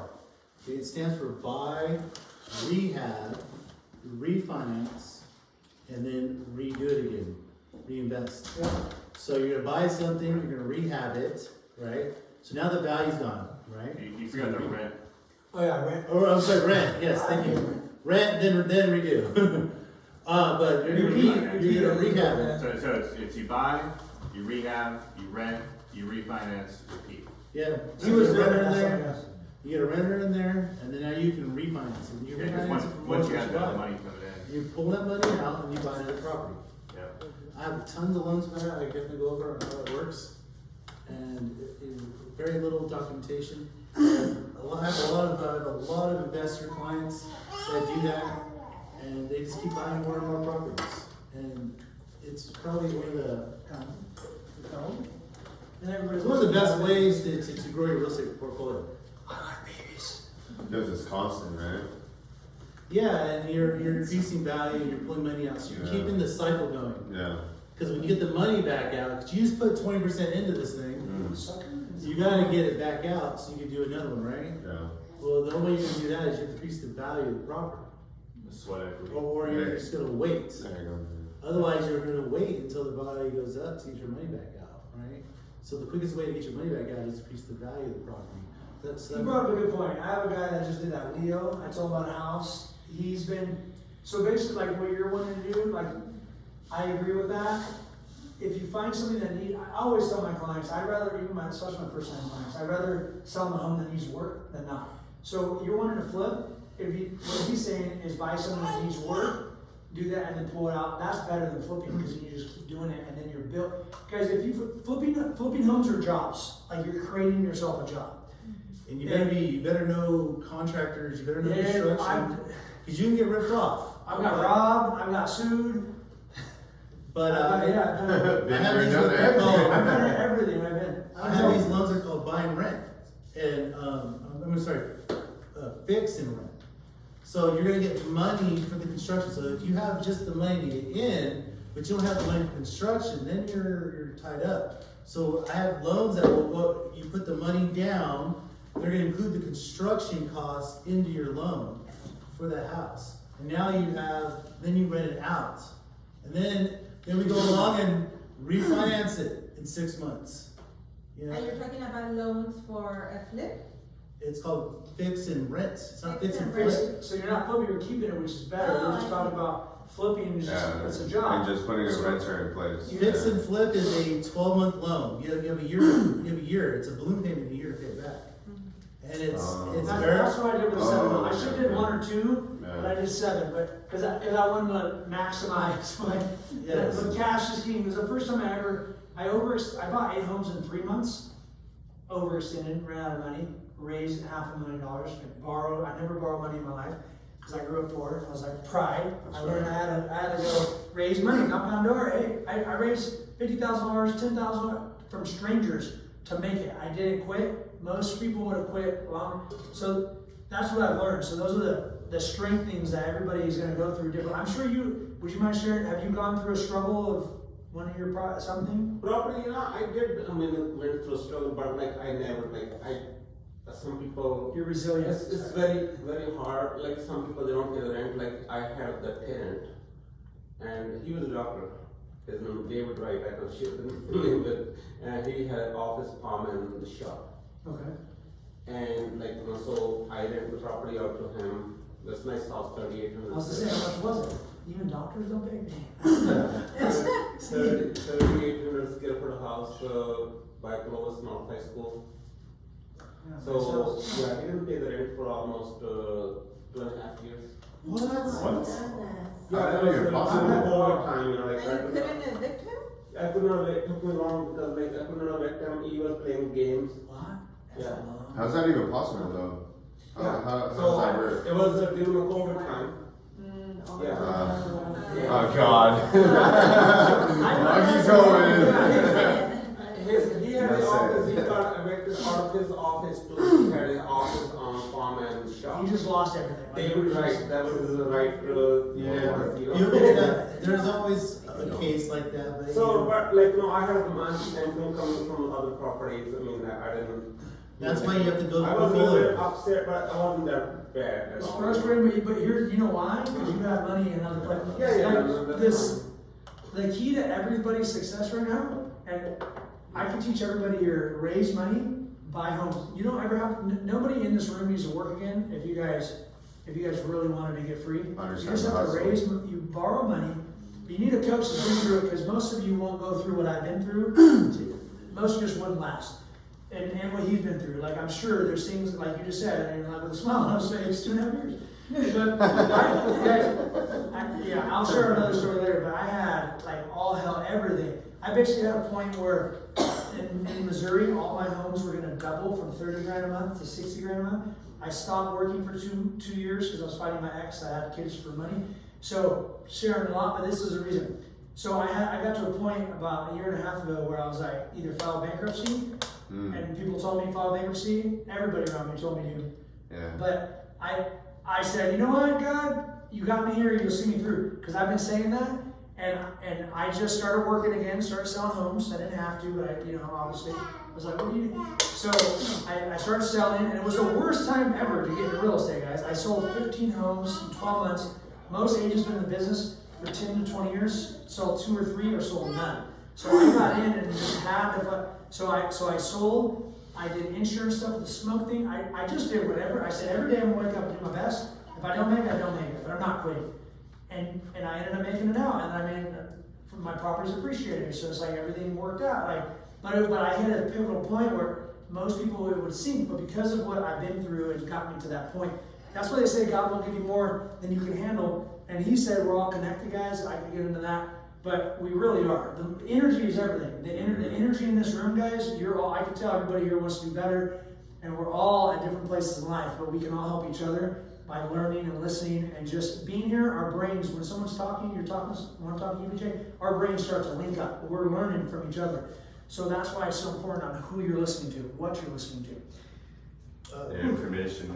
Has anyone read Rich Dad Poor Dad? Yeah, when I was 18, great point. That's the book that got me started with. That's probably a beginning book right there. Great. Because What Robert was Kiyosaki, it? Rich Dad Poor Dad. Never heard of it, bro? Robert Kiyosaki. Ah, It's like, that's the real, Yes, it's a really good book. Yeah. I haven't read it either, but like, if you have the money, but like, so, that's the perfect idea, 20% down and you don't want to pay off the house. I mean, I just pay all my properties, they're paid off. But I'm not saying that's the way. But at this point, I'm not buying any more properties, and my kids are doing fine, I'm doing fine. You're comfortable. I'm retired. Right. Yeah, well, you're comfortable with your willing, but Yeah. Let me ask you this though. you're growing too. What would be That's better for your property, cash flow, or for it to make you money? Tax-free. I money, have that's- enough cash flow. What happens with cash flow? It's pretty good. Yeah, but what happens when you start making money on a monthly basis? Real quick, that's a great point. Hold on, let me say something. So cash flow, cash is dead. Cash is dying. So you don't want cash. That's what I'm telling Marshall. You don't want cash. You want appreciation and tax-free. You pull money out. So you're in a good place. But here's the thing. You want to prepare and you want to keep leveling up because you don't know. What if someone needs a heart transplant? So money, you need to make as much money as you can with what you have. It's like playing chess. It's not being greedy. It's just doing the best move on the board and getting better and growing. Your whole family would benefit if you, like I was telling Marcia, saying you guys are in a very similar situation. So it's just a matter of, you've been through so much stuff, you're finding, you're like, there's things you don't know, it's getting uncomfortable. So one thing I gotta say real quick for the narrative, I'll go back to you. Right. On the house. So one thing to know, guys, is, and this is what I try to advise my clients, is the best thing you could do. So I typically don't want to rent out like big expensive houses because if someone don't pay, that's boom. So when you're investing, you want to buy the cheapest homes you really can because those are going to, you agree? That's Because those are going to appreciate. So someone like you, BJ, you're in a position where you sell everything, typically want to exchange it, buy a bunch of cheap ones, or you first you probably try to buy 50 to 100. You just don't have as many availability projects, but you want to find some that need some work and boom, and then got buried, they just go and do. But that's the next move. 50. You got to be I'll share with everybody one thing because so if I would do that, I would pull the money out of the properties. Probably I would not sell them. And you can do that. No. Yeah. Good. So why would not I sell them? Because I'm paying the property tax on those properties according to the purchase that I made. Correct. Your tax base is So lower. some of the properties they are 4 times more value.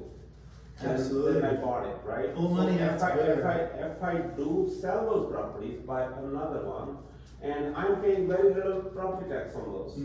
Why would I sell them? There's no reason I need to sell those properties. I agree with you, because your tax base is lower. Yeah, so like I'm comfortable, like, you know, so even I don't need to do anything, I'm still, you know, like $40,000 coming in every month, like I don't need to do anything. But the thing is like, you know, okay, if you buy the property, like pay 20% down, whatever the mortgage is tax deductible to whatever the money is going to be.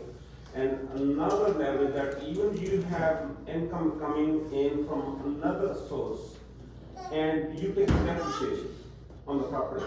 If you are in 30-40% bracket, so your bracket goes down, and you pay less tax on the money that you're making. Yes. Okay, but like even like what you're doing, you're postponing that tax. But even you sell the property later on, then you're gonna pay capital gain tax. Instead of paying 35%, 45% tax now, then you're gonna be paying the capital gain tax, which is gonna be less than half. It's like 1031 exchange. No, I mean, you don't need to, even you at the age of you retire, like, you know, You don't want why would you wanna do that change? At that point, you shouldn't have done that change. They You say, wanna probably sell the property unless your kids take over. two things, they say swap till, 1031 exchange, one of their rules is, or their motto, swap till you drop. So you don't ever pay taxes, as everybody here, you wanna, they're wiping out the middle class, so you got poor or rich. So the only thing you can do to stay out of the poor is buy properties, and for your family, your kids. So what, and then you just keep, you get a trust and you leave it and you have someone else manage it. That's what you're gonna do. There's really no If reason you to wanna sell sell the property, that's fine too, I'm not saying that. But what I'm saying, because like, if you do want to sell, because your kids, they don't want to deal with it, they don't want to keep the property and they don't sell it. You just wanna walk away with the money. Yeah, so you want me to walk with the money, but like, then you're gonna be paying the capital gain tax, it's gonna be a lot less than what you're paying now. At that time, then you may not need that much money at the end, you know, because you're retired, like, so maybe you have 2, 4, 3, 4, 5, 10 years, you know, to live, because then you wanna make sure you have enough money at the end, you know. Right. So then you sell the property, that's fine too. It's everybody's got a different, you know, I mean, like, you know. My question is, why would you ever wanna sell the property? Why would I want to sell the property at my kids? Like, I know they're doing fine. Like, no, so I mean, I'm not saying like, no, so they're doing great. If they do need the properties, that's fine. They can keep them. If they don't, why would they sell them? Why I would sell them? Because if after I die, why would make them to sell the property? Why wouldn't I sell them? Because I know I could get better value from the property. Sometimes like people, they do die, and their kids, they sell the property, and they get only 75%. Sometimes, in some cases, I've seen people, they're getting only 50 cents on the dollar.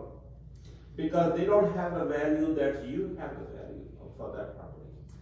Because the property that I sold, like, it was farm property, it was like 100 acres. So the guy, like, he died, and their kids, they're selling the property, and they made a deal with, like, they were not here in Fresno, they were somewhere else, you know. They sold the property that was worth $30,000 per acre, they sold for 20. Yeah. So that what happens, you know. So like, So the you want kids to are sell not, the what you're property saying is the only kids the aren't amount. invested emotionally, they're not invested in the property. They'll They'll just get rid of it, right? They just not get rid of it, you know. That's So what I'm saying. that's one thing. I mean, like, unless they have the interest, like, you know, so they are attached to the property, and they have, I mean, like, if you have worked hard for your property, and you have more value for that property than your kids are. Oh, I got what you're saying. You said you're willing to just sell it, you're They're ready. in the middle of that. So you rather sell it and. On your own, yeah. I see what, that's. Because I have 100 that's acres in India too. Like, you know, if I die, and my kids, they're gonna go there, because they were born here, they don't know much about it. They're gonna sell the property, then they would not be able to get the value out of the property that is worth. It's pretty much like saving on the headache. It's like saving Yeah, on the I see what headache. you're Because they saying. don't want to get a headache, because I've been through all the headache, I know how to deal with it. I guess my question is, in my thought, and I'm just wondering, I'm trying to see why you're thinking that way, and it makes sense. But what, if I was to set up this thing, then, so, why would you ever sell it, I guess is my question. If you set it up with a manager and someone's doing, you just have a cash machine coming in, I wouldn't leave my Even cash if you machine. hire a manager, the manager is going to be able to make, you are giving the investment to the manager. So they are the one who are gonna be making the money out of you, because you have seen there's a story, like one guy, he was a player, then his own man just got him in like 27 million. Recently this happened. Yeah, that's why I mean, like, it doesn't mean, like, you know, so you giving the steering wheel to somebody else, you know? Yeah, Everyone has their own goals on how to, Yeah. you know, some people want a perpetual cash machine that goes on into a trust and that kind of thing. And then you can also be like, hey, I just want the money for myself for long-term care. You know, it's up to you. Your goals are your goals. Yeah, their goal is going to be their Yeah. goal. 100%. One thing you opened my mind to I've never thought about was the taxes, and I want to look into this. So you're saying, why would you sell? Because you're going to get more taxes. The one number that I would want to register. Even if you have a bill of tax, I don't mind you, like, it's going to be a lot less tax. But what I'd have to look at though is, so let's say you had $3 million worth of properties, you can only pull out 70%. So what's 70% of $3 million? Like 2.1. Hey, 2.1 million. So you can only pull out 2.1. So you're leaving 900,000 on the table. So 900,000.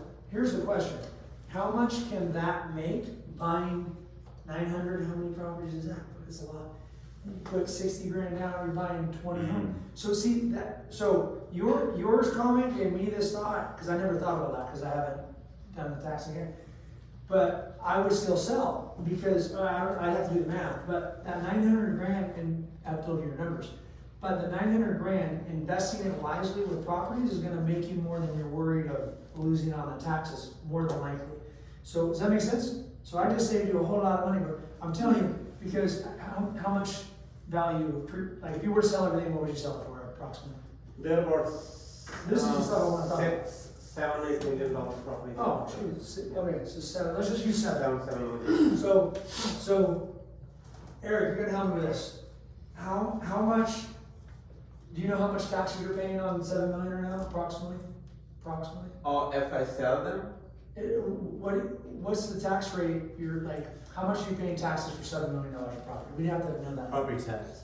all the property, actually, I bought the property, my property tax is about $40,000. Yeah, you're paying about 1.2, Well, what's he about? yeah, So, percent of the value. Of the value that he bought it at. How much did you? How much is it valued at? So 40 grand a year is what you're paying for all your properties. So can you do that? It's more than that, like about, like I would say, my own house too, you know, like the. It depends on when you buy them. Yeah. Because the way it works here in California is So it goes up this is like what I mean, like, 1% high, 1.2%. it's 2%. The way it's 2% Proposition 13. Yes, thank This is you. good for your mom. Prop 13. Record this right here. So this is how Prop 13 This works. is You buy a home for $400,000, right? That's your tax base. Every year they're going to increase your taxes by 2% a year. Yeah, 2% a year. So you will get this statement from your county. It says your home's worth this. That does not mean the market value. That's not market value. No, They they do don't not have have an every appraiser. 2%. No one comes out to your house. It's an automatic scale increase. Okay? Yeah. So when you get those statements, that doesn't mean your house is worth that. Your house is probably worth more than that. Yes. Okay? So Depends, it depends, like sometimes the property value did go down too. and it does go down. Then Yeah, you it can did go down petition. in 2000, I mean like 9. Like in and 2008, right? 2009, when Yeah. everything dropped, Uh-huh. you can petition the assessor to come Yes. out and reassess your Reassess home. your home. And then you start from there and you go back up again. That's right, yeah. So that can happen, but what usually happens is just a sliding scale goes this way, and it goes up every year 2%. Now homes are going up 10%, right? But you're being charged 2% because on average, real estate goes up 2% a year over the last 100 years. But lately, how much a year? 2%. 6.7. But that's market. That's the market's changed. They use this. They got what I'm trying to say is they got this 2% number because that was historic. 6.3 is the number over 90 years. Yeah, But I don't know. but So that number is the good for government us, has changed. No, government's all wrong. Yeah. So that's where they got this 2%. No, it's a 6 to 7. Oh. He's right too. Like no, so it's between like if you look at the history, so the property value has gone up 6 to 7. The reason why property has gone up so much in the last 30 years is due to inflation, hold on. government The spending. 2% thing is the reason they're raising it 2% is because It's just a number. no, well, that's typically what inflation. That's why inflation typically. Yeah, and that's how homes went up for a long time, but Yeah. inflation has jumped in the last 30, 40 years. Actually, if you look at the inflation until 2019 or 2018, it was very low. Oh, it dropped. Remember the 70s? Yeah. I'm going back And- into the 70s yeah, too. That, but that's why they raised it, because of inflation. They're keeping up with the dollar. Even I would say maybe in 2000, 2001, and the inflation was zero. Exactly. Yeah. Now, let me ask you guys a question. How do interest rates go up? Is it the Federal Reserve, or is it the They try to. is it the market? It's the market. Federal Reserve raises your credit cards. It raises your car loans. Yeah. Now, what lenders do is All they those sides, all the. Okay. all that goes up for sure. Now, if you go into the 70s, inflation was here, and the Fed Reserve rate was here, but then rates started dropping because it follows in what investors buy mortgages on the market. They're called mortgage-backed securities. What they don't buy is car loans. They don't buy credit cards. Those all are set by the Federal Reserve, and then the banks charge Has us. its own funds. Yeah, Fed fund rate. That's the rate that a bank I go to you and say, hey, you know what? I need $100 million tonight to cover these. You go, all right. Well, the Fed fund rate is this, and I pay you that as my interest. That is not how mortgages are calculated. They use the Fed. What lenders do is they use the Federal Reserve as a barometer. All right, the Fed's raising rates because the Fed is saying inflation is up, right? Actually, at this point, they are trying to control the inflation. Yeah, exactly. But, Yeah, well, that's in my opinion, they're trying to keep people poor, because by printing money, they print money, they feed the poor, they raise rates, they take your equity from you when they raise rates. They're making it's a crazy cycle, but they say they're helping, but they're really just making people more poor. They're going to turn middle class into poor because They want to Does that eliminate make that. sense? The middle. Federal They're Reserve- eliminating the middle. they're eliminating it. They've been doing that. You know So the Federal that's- Reserve makes money dividends off the money they print, right? You guys know this? No. Say that They, again? They make money off the money they print? Yes. Federal Reserve makes money off the Yeah, money. but yes. Of course they do. They're the look it government. up. Look it Say that up. again? The Federal Reserve makes a dividend every year. They make 6% a year. They make 0.5% a month. No fucking way. Yeah, so they print out money. Oh my god. I'm just learning. So they print out money and they You pay look the good. the banks pay the Federal Reserve. The Federal Reserve, they're incentivizing. Why would you not grow the fund sheet to trillions? Can you imagine trillions and trillions of dollars on 6%? Okay, so here's real quick. Here's the Oh my like I said, God. the biggest thing that these younger people really need to hear. Hopefully, I So don't the know. Fed is not your friend. No, but here's the thing. You can't fight the system. You have to play the game to win. Yes. That's It's the only way You you have to be win extra creative, is you know. owning properties. It's the only way you win in this. Well, You're think about poor this. or you have 10 homes. Think about this. If I told you a time machine, if I had a time machine, I said, hey, you can go back to 1950 and you can go to Malibu and you can go buy yourself a house on the beach and pay $50,000. Would you do it? Yeah. That's what, back then it was like, why would I move to Malibu? I live in LA. These things are expensive. Why would I live on the beach, right? Yeah. And so Yeah. most people that own homes in Malibu, it's generational, passed on. Grandpa bought this Over home. 100 years, right? And now they're millions of dollars. Why did that happen? Well, the Federal Reserve kept growing their, inflation's gone up over the time, over all those years. Now they're $22.50 million houses. It's the same house.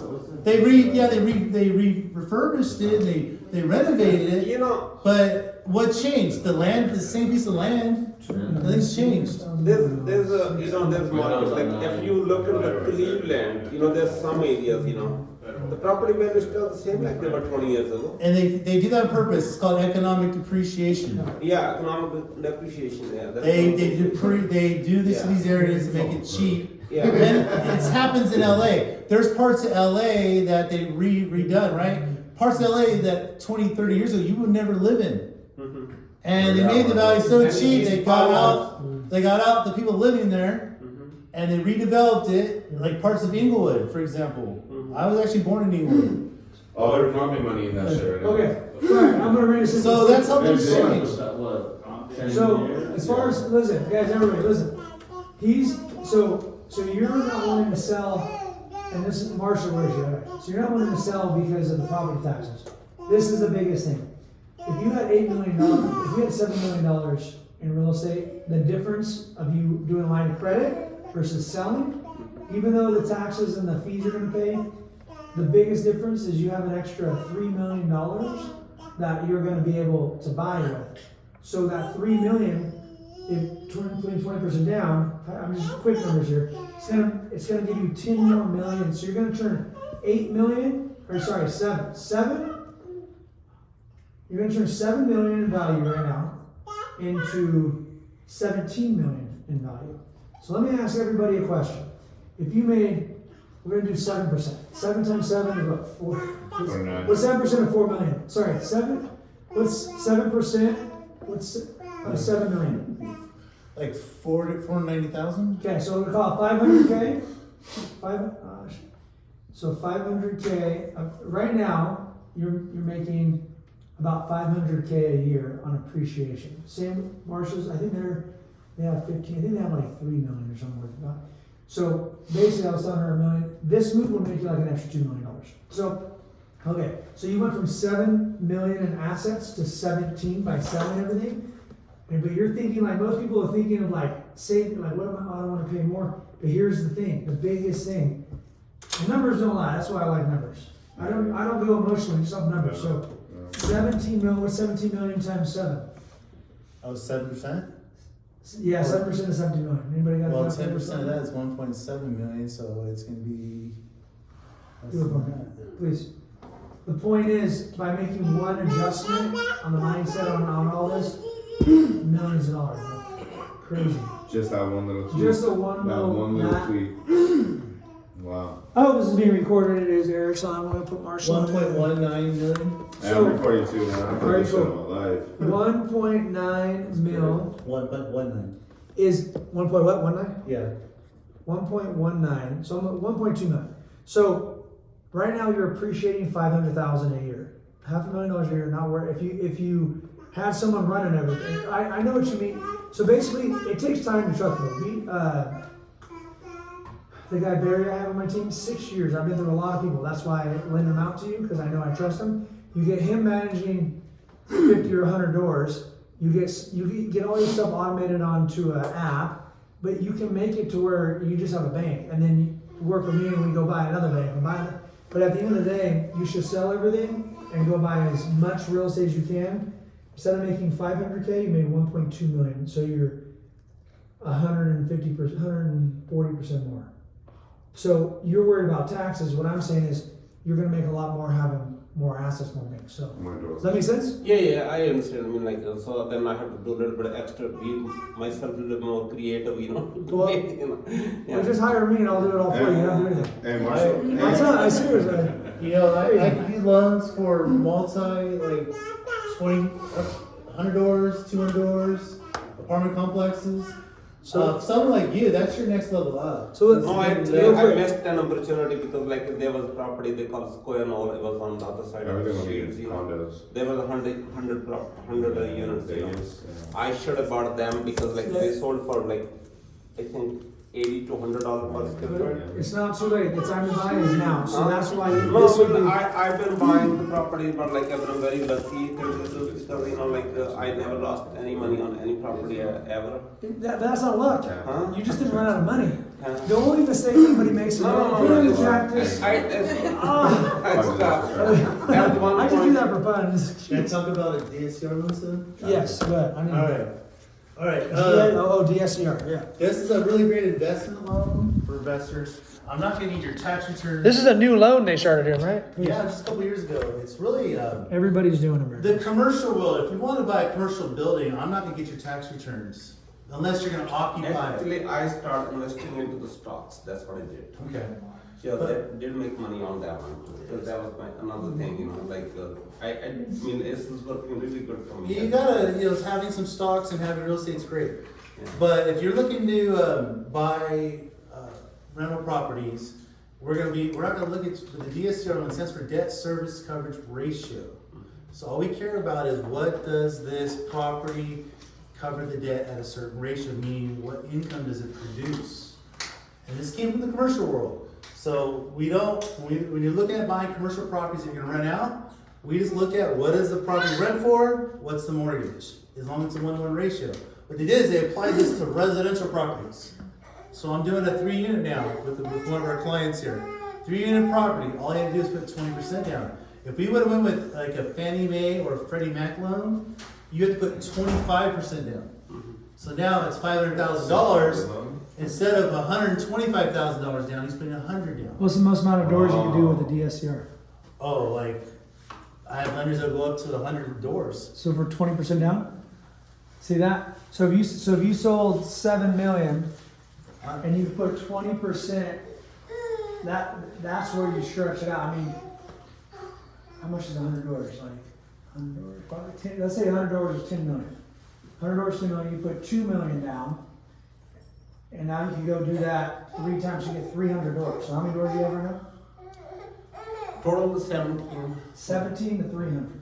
I'm just throwing out a number, but that. Yeah. I So, it's a lot. a lot of people, the biggest problem I have with people that are looking to get into doing rentals is they work at a job, right? They have a house, they got a couple car payments, they got some credit cards. And I'm looking at them like, well, the rent, and as a first-time investor, so you're buying a rental property, right? And let's say it rents for $2,000 a month. I can't use the full $2,000 as income for you because you're a first-time investor. I can only use 1,500, 75% of that. So I add that onto your income, and then all your debts, and you have to be under a 50% debt-to-income ratio for you to buy this one property. Put 20% down. A lot of people, they're over that. They've got car payments that are $800 or $700 or whatever, and they can't qualify that way. And then what I can do is say, hey, you know what? There's a better option for you. I just need a bank statement and a credit report. You put 20% down. There's no debt-to-income ratio. I don't care how many cars you have. I don't care how many houses you already own. I don't care about your credit report. It's almost like a stated income. In a way, it's like a stated It's basically, it's that. off the rent. But we're going by rental income. Okay, now how do we determine what rent's for? Well, even if it's never been rented before, let's say you're buying from someone who's selling their home, right? The appraiser's gonna go out there and the appraiser's gonna go, all right, based on market, this thing rents for $2,500 a month. And then as long as the rent is a 1-to-1 ratio, it qualifies. Now, what I was asking earlier about, do you want something that cash flows or making money? Well, if you're breaking even on a monthly basis on your rental property, you're not paying tax on that money. And you can break even with depreciation. So let's say you are making money, but now you're depreciating on your taxes. That rental property is not costing you any taxes, but yet you are making monthly income because you can depreciate it, right? Depreciate it, yeah. So you have this property, you acquired this property now. That's going to go up in value. You're playing the appreciation games. It's Monopoly, guys. So I grew up playing Monopoly. Yes, Monopoly. exactly. That's just one more No, word. I'm understanding now. That's fine. So now you're appreciating on this property. And that's all, a lot of people have a hard time with this because I'm like, well, my mortgage is $2,500, but I'm like, yeah, but it rents for $2,500. Are you paying any money for this property? No, but I'm like, look, interest rates are higher right now, and so rents are going up. Rents are catching up. People are making more money. The next couple of years, you can rent for more than it is for renting right now. Get the property. Do not worry about how much money am I going to make today on this property. This right now is about property accumulation.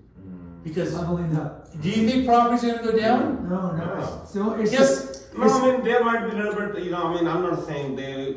In November, I'm doing 8% loans. I'm like, here we go. I'm like, hurry and start seeing some drops. Everybody's been waiting for them to drop. It's like they might not drop. I was expecting 20% drops in price. No. You know what happened? You Everything may went got someone to pay your closing costs. May. So in 12 months. In 2006, actually, I went to Karma because, my wife, she wanted me to buy a new house, And they were selling the house in Kerman because I used to live in the farm property, then my farm was closer to Kerman.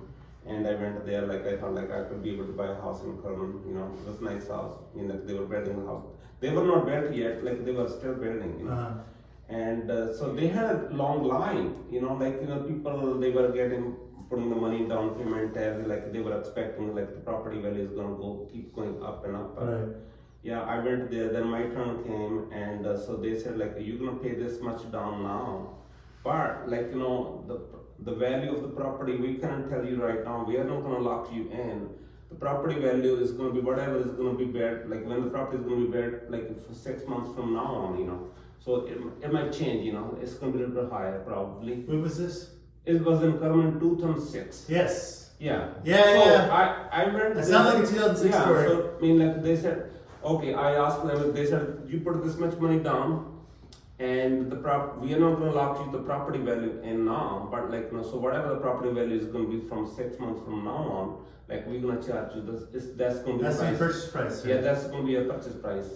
So, and I asked them, how about that if the property goes down? And they start laughing at me. Yeah. And I said, no, I'm not going to buy the property. Then you said it. Well, yeah, I walked away. I'm glad you brought up that point about this. The 2007 Yeah, I walked crash. away and I said, no, I'm not going to buy then the first property that I bought. Like, I didn't buy any property in 7, 8, 9.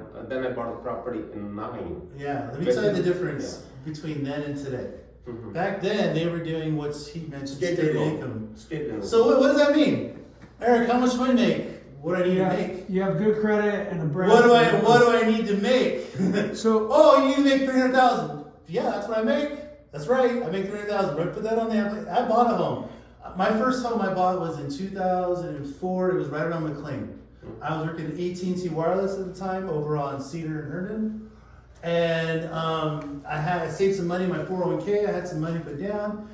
And you know, they're like, well, the interest rate was like 7%. It was $150,000 back then, the house. And I had 2 loans. I had a first and a second. I had a blended rate, it said. It was 12% and 7, like 2 numbers, like 8 something. And I didn't have to put any money down. I had to pay the closing costs, which turns out like they made a bunch of money off me. The lenders back then were ruthless, man. They made a bunch of money on the back end that you didn't know about. Yeah, they did. real quick, I gotta jump in because we got 8 minutes, guys. I'm trying to keep on schedule. But we can stay after if everybody wants to stay after. So, go ahead. But the lending, my point is, the underwriting standards have changed. People now qualify for houses. They have to afford the payment. It's not like you just make up a number and then you have an interest-only loan. That's what caused the crash. That's 2007, what caused it was they were selling good and bad loans together because they ran out of, they were packaging They're them making up stuff. And there's a law that says they can't do that. So the restrictions got really tight ever since then. It's starting to get a little better, but it's been almost 20 years.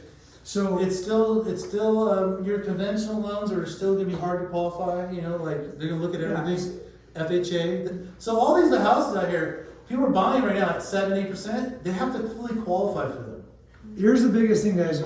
They say we had a 4 million home shortage in the nation, but they're not counting everybody they let in from Mexico. Sorry, I'm a Mexican, I'm a quarter Mexican, so I can say that. But for real, they're not counting like 2 million people. So, yeah, I am. So 6 million people. I think it's more than that. There's a home, yeah, that's what I'm saying. At least 6 million of a home shortage. People are getting born more than they're building. So the government needs people like us, like me, to tell you to go buy more. They need people to manage buildings. That's all we're doing is creating business. It's a business. You got to level up to handle. But you've been through more than other people and I'm here because I've been through a little bit more on some things to push you to that next level. So we got a few minutes. I'm going to tell you guys real quick. Subject to financing, and we can stay after. I just want to get this one thing out. Subject to financing. Does anybody know what it is? Okay. One camera. So you're basically buying somebody's property. So if anyone knows of anybody, because this is, I have a contract to show you guys. I did this about 6 months ago. She ran out of money. She was on a fixed income. And she stopped making the mortgage payment. She came to me, we listed it and sold it. Then she had more liens. She was only gonna make like 40 grand. So she'd have no place to go. So I ended up making a deal with her to keep her in the house and all this stuff. But I bought it subject and then a way for her to buy it back. So it's a long story. But basically, it's creative financing. Creative financing is buying homes without any money. I've done it multiple times. Triplex, duplex, no money. So the way you do it is you just have to find people that you can help. So he wanted to sell them. He didn't want to get hit on the taxes. So I bought him with the payment plan. And he had tendency, he told me they were all paying, but they weren't. So I had to evict him, had to deal with problems. He was an older person, had 8 properties. my point is there's lots of situations out there where you guys can go find properties and do creative financing. Subject, and Cameron's been a wholesaler, which wholesaling is finding properties and selling them to someone making, it used to be 2 or 3 grand, now it's 10, 20. So, you know, Can the you give more. an example of that, Marshall? Like one that maybe you've done or something? Yeah, and I'm gonna still answer your question about fear. I haven't forgotten, bro. It's in the vault.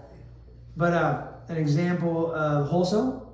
No, of how like you went Subject. the creative You're gonna look for people who are you going behind to on their somebody and mortgage. finding. So you're just finding a win-win, bro. And I love that. So basically, this person had 2 properties. They had multiple. I asked if they were willing to sell them. I asked if he was willing to do seller financing. And then because I've done some other things by then, so I knew that money wasn't an issue for him. So he didn't want money, because if he sold them, he would have paid taxes and get hit on capital gains. He just didn't want to deal with the headaches of evicting people. And so I took on his headaches, wrote him a contract to give him 0 money down. I didn't give him any money down. And we came up with a payment plan, interest rate, and he basically just became the bank. So that's something that you could do if you wanted. Wow. But that's another way. So because he didn't, Because if you Yeah, that must be, yeah, I understand. yeah. So everybody, again, like, so he still has properties and they're not giving him headaches, so he's keeping them. So one day if they do, he might call me and want to. So that's a way to do seller financing without any money. Yeah, Subject to you can, and I've done this over like 20 sometimes. So subject to is buying it where someone's so this girl, she was behind. They were gonna basically eventually ask for money and kick her out. So I wrote a contract. I give her $1,000, guys. I wrote a contract. I haven't even paid it off yet. The money that she owes, I haven't, because she tried getting out of the contract. Because I got her doing Uber, because she just ran out of money. My point is, people are gonna start getting in positions where they can't afford to eat. They can't afford to pay mortgage or eat because the shit's getting expensive. So you're gonna have you have to pivot. It's not right now. Cash isn't even king. It's knowledge. It's knowing where to be. And right now, everything's so high. People that are working jobs, someone's gonna get laid off. They get depressed. This happened. I call on people and their notice of defaults. So this is how you find them. People that are in default. It's a lot of rejection. They're mad. They don't like to talk to you. But every once in a while, you can help somebody, like this lady or other people. You just try to make a better position because they got to make a move. What subject to is you're buying it subject to their financing. So as a lender, we know that most loans are not assumable. You can't give someone your loan, but FHA, we can talk about this after the loan, but FHA does allow you to buy assumable. What subject to is they give you the title to the loan, they're behind, so they're gonna lose it, mess up their credit.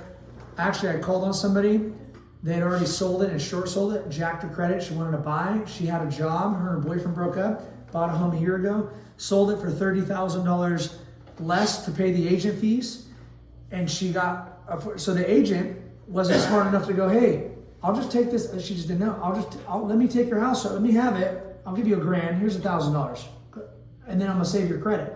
That's what subject to is. So she ended up short selling it, jacking her credit up. Now she can't buy a home for 3 years, which is costing her $100,000. So I just try to find a win-win and educate people. And if you try to serve enough people and help people, so the easiest thing to do is become a real estate agent, because then you're getting in front of people, you're making money while you're learning this stuff. But if you're already in a position, or if you don't want to sell real estate, you just become an investor. It's harder to become an investor because you're not getting paid for 6, 12 months or 2 years. But when you do, it's 40, 50 grand. It's 40, 50. So you become an agent, you invest, and that would be a great way to do it. But as a real estate, you're moving, hustling, and you're pumping. And then you find a deal. Yeah, So and you're moving money in and out. So you're winning. You're getting wins along the way. You're active. Yeah. So I've been coaching people, trying to teach people to invest. And I see it.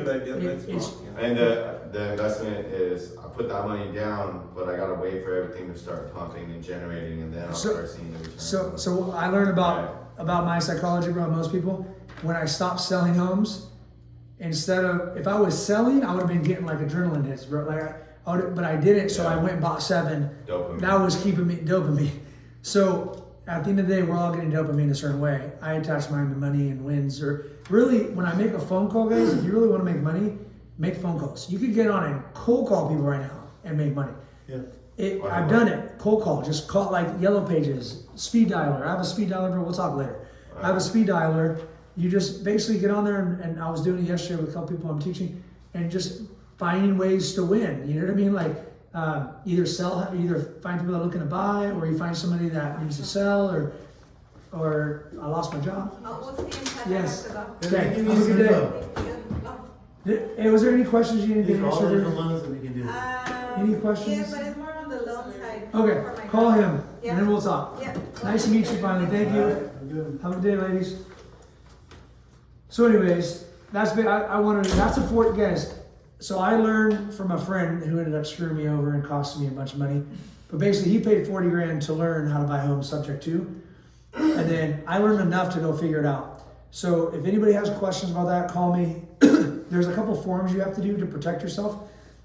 One's a contract, another one's a confirmation of conveyance. So you have to have a, basically, this is the $40,000 thing you need to know. Confirmation of conveyance. It's a form that escrow will provide you.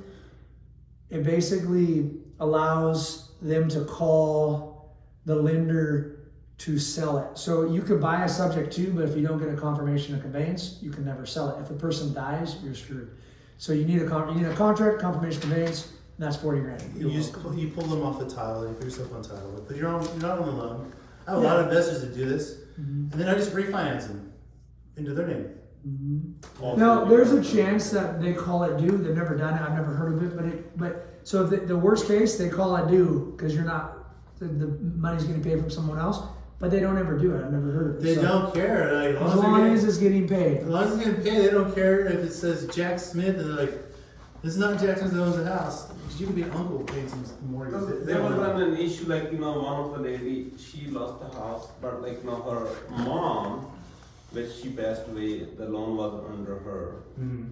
And even the lender would not talk to nobody. Nope, that's gotta go. So I'll tell you about this. Probate. So guys, something for everybody to know. Huge thing I just learned actually recently. You would think if you had a will, so for your mom, if you had a will that you don't have to go to probate. Probate just costs money and takes time. The only way to protect yourself is get a trust. You have to have a trust and a will. Trust is actually assigning to somebody. So in your case, I'm sure you already have a trust, right? Put the beneficiaries on it. Okay. That's the safer route to go, right? Yeah. Trust, will, and then you're protected. You don't have to go to probate. You handle it The before. trust is only like, you don't want, somebody else to take over your properties and then they decide who gets what. Mm-hmm. And that costs money. And that's why people didn't do it back in the day, but now it's not that expensive as from what I've Yeah, heard. it's not that expensive. Used to be more than expensive. yourself, like, so. And you can assume a loan from a family member. That's a lot easier. Or they can assume a loan because that was the thing. They like, can that was assume a not- loan, they but you have to could- qualify. she It's was like qualifying dead, for right? yourself. You gotta be able to qualify for it. But she was the But it person takes a died? long time. The They're person not died? easy. That she died, what happened, So you like, couldn't do so it the in bank, that they case. foreclose the Yeah. property and like, so they foreclose the property. And like, so every time somebody go there, take a look at the property, every time they were charging $700 every time somebody goes there, send somebody, the property is in a good shape or whatever, Then, yeah, I mean, like, so. That's so they have The money. thing, because they didn't have the water and sewer attached to the city before, there was property in the county, like by Renton and 99 in that area. Mm-hmm. So then she got the loan from the bank. It was only $20,000, wasn't that the property was free and clear before.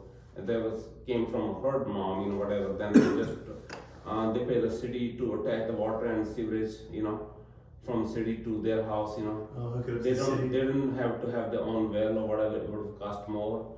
So they borrow the money against the property to pay the city to attach that, Yeah. But like, just because of that, they end up losing the property. And you can also put your kids on title. That's crazy. And then, Yeah, that's crazy. and And then I you can, tried to talk to them, but like I could not figure out like how to do it, But then I thought like I can pay off the property, but like who's gonna get them? I mean, like I'm not gonna be getting the property. Why would I do that? It was the loan Yeah, was because set of up. probate. So Yeah. probate basically costs them to lose it in a way. Yeah, so the bank would foreclose the property, but I mean, like, so they foreclose, and there was no probate either, like, that didn't happen either, So then they just foreclose the property, somebody else bought it, Does anyone Cool have any question, questions on the DSCR loans? Mm. Okay, any questions? I'll ask you later. I have a question. Yeah, Good. No. No? DSCR. I mean, so DSCR that happened 2 years ago, they're the best thing for investors. They're making it easier. It's just, so they're making it easy for investors, but not, there's not a lot easier for home buyers. So if you guys know anybody that should buy a home, not a mission name is Beatrice, but if you know anybody else that needs to buy a home, man. So, and guys, you just got to look back. How, I'm not gonna put you on the spot. Maybe 3-4 years ago, 100 grand, B. You just gotta make a move, girl. Just gotta jump off the rock, get in the water. That's it. You don't have to have. You don't have to have perfect credit or down payment assistance. Do you have anyone who's looking to be a first-time home buyer? I have. They would have 620. Some of the lenders I do. So. By the way, B, this is my new lender. I don't know if you guys have talked, but guys, you know what? Let me share this horrible story about life is being short. I'm gonna end it with this. You can leave whenever you want, 'cause it's 11:30. But I'll probably be here for a little bit. If anyone wants to grab lunch, do lunch. But check it out. The lender that B was working with, Prentice, died. I have another lender I worked with for 8 years, died. Guys, I just talked to somebody. You're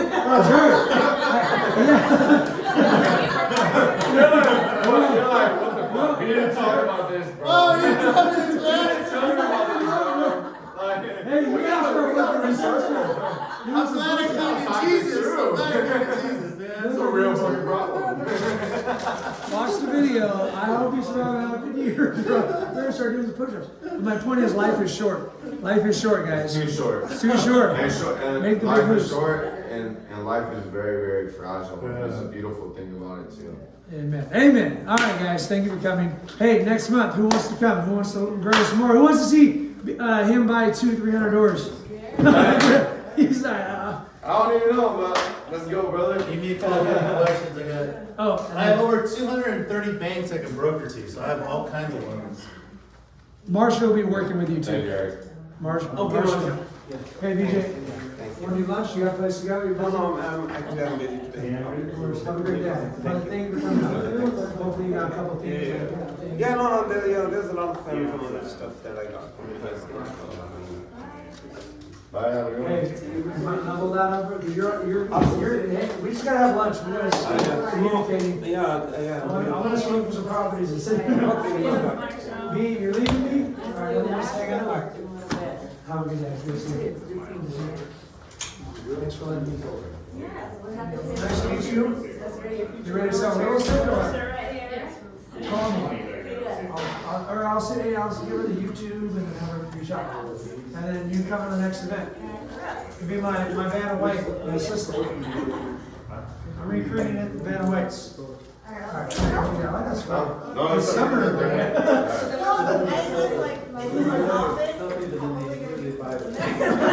Hey, we're in the solar office and it's hot.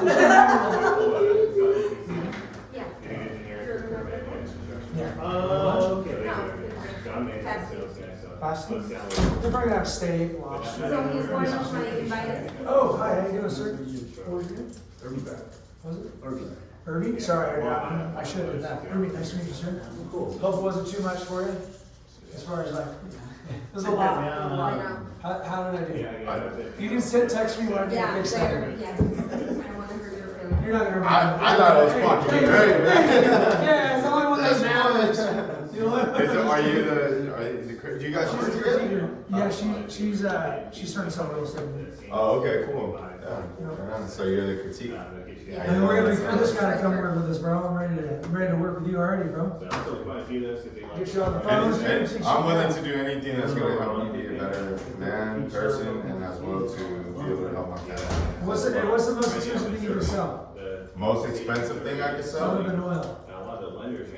I mean, I'll take Real estate, bro. That's what right. you do. I know you're doing Right. that. That's we're selling houses. More too. Happy Mother's Day. Hopefully you learn something. Anna. Yeah. Oh, happy Mother's Day. Thank you. Yeah, happy Mother's Day. Are you getting your mom? No, I'm kidding. That's your mom. That's your mom. That's your son. I know your brother. This is her nephew. I'm joking. I'm trying to make her. I'm just kidding. She always picks on me.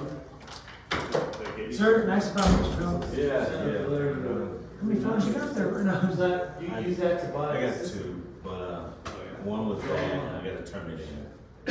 Nice fun to meet you, man. Yeah. That was a lot. Just taking it in. Yeah, that was a lot. lot, it was a lot. I gotta get really like some that. info on it. Some of it is just another bit, but that's, you know what I mean, I think it's the biggest thing for people too, so. I know you got a lot going on, bro, of course, and I know that you got the card thing going on, but whenever you're ready, man, let me know. Yeah, but that's why I'm here, man. I just gotta take a step. Let's set up a time for me to meet with your sons this next week. Yeah, I'm Tuesday, trying they play ball on Saturday. What kind of, basketball? Basketball, yeah, they play ball.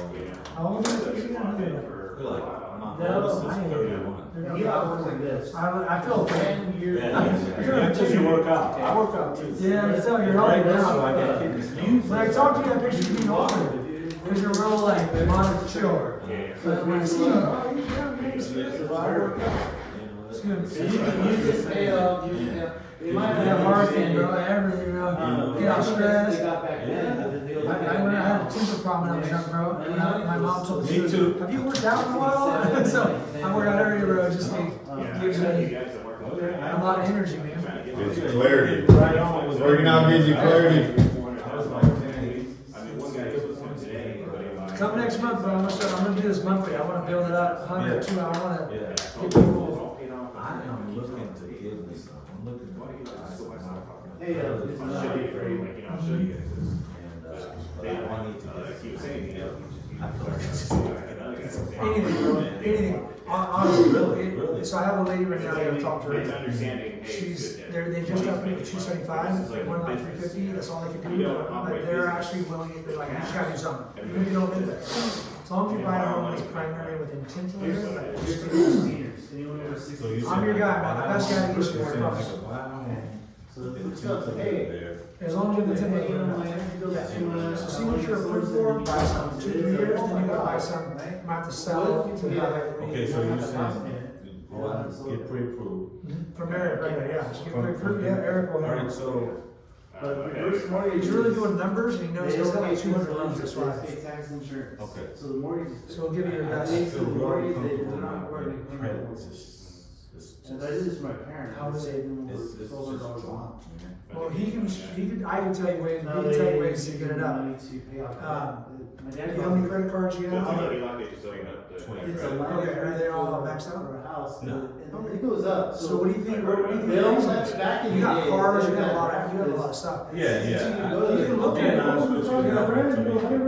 You Yeah. take all the equity. You can take advantage, bro. Well, The same And like it's when just you what it is, and I realize, this is kind of digging me up. So we're gonna say no, bro. It's one of my things I've learned, you know?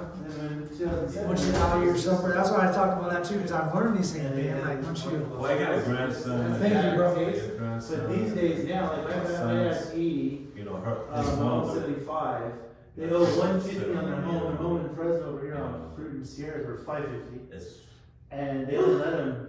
getting. They only let them Stretched out. take out. And it's just because So of that his 150, situation. Their mortgage can only be 190. And, that's my So oldest we can son. afford it, man. You always got one that's gonna. And they- Don't say that, bro. I got 2. How many you got? I got 4. 4, okay. I got 4. Yeah, you know, that's life. Like, it's just because it helps you grow and challenges and all, you know what I mean? Yeah, but Do I'm your best. really trying to take care of too many people, man.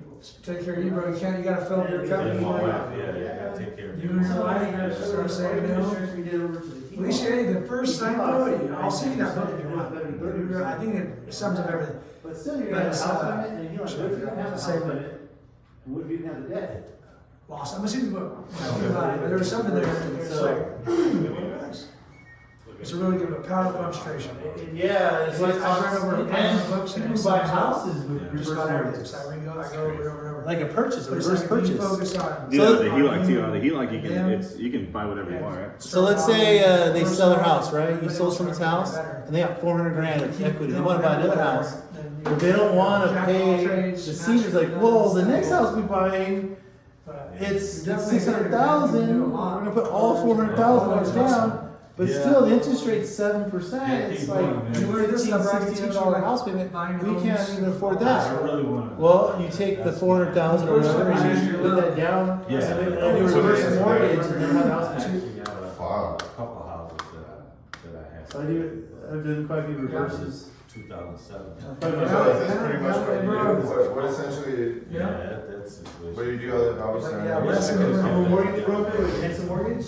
It's never too late, bro. You know, Kurt, you know, Yeah, the mortgage programs there's they do. just before you sold it, like, I work for the, Nah, we're you're 40, yeah. is it 48 or 49? But hey, check with them on the credit. Really? Oh, How much shit, is this bro. reserve? We're It's like 2,500 loan officers Five. nationwide. We're the largest broker in the country. That's what I'm saying, as low as Wow. So the better it is, the more. Chandler, Arizona. I have Talk about booming real estate, fucking. Yeah, I put that down, down. How's Arizona doing right now in real estate? I know it was a big boom about like 10 years ago. COVID exploded. Yeah, and people are still flooding over there. They're still flooding there. Everybody's in California, dude. And see, here's the thing. Nobody wants to be here no more. Because the cars are making me money. Yeah. Like I got a Lexus. Yeah, Phoenix. Because I remember. All that, dude. Eric, so he's ready to get a loan. 650 credit score. He's got cars he does on Turo, but he can't show. So his problem is going to be he probably won't get approved for as much as he wants. But I said you just got to figure out where you are now and use that. For a primary? Is this for you to live in? Yeah, I'm renting right now. This is Phil. This is what's your name? Eric. Sorry about my head. I was just kidding. Eric, Victor, dude. So they're gonna buy. Dude, I'm how much are your market, bro?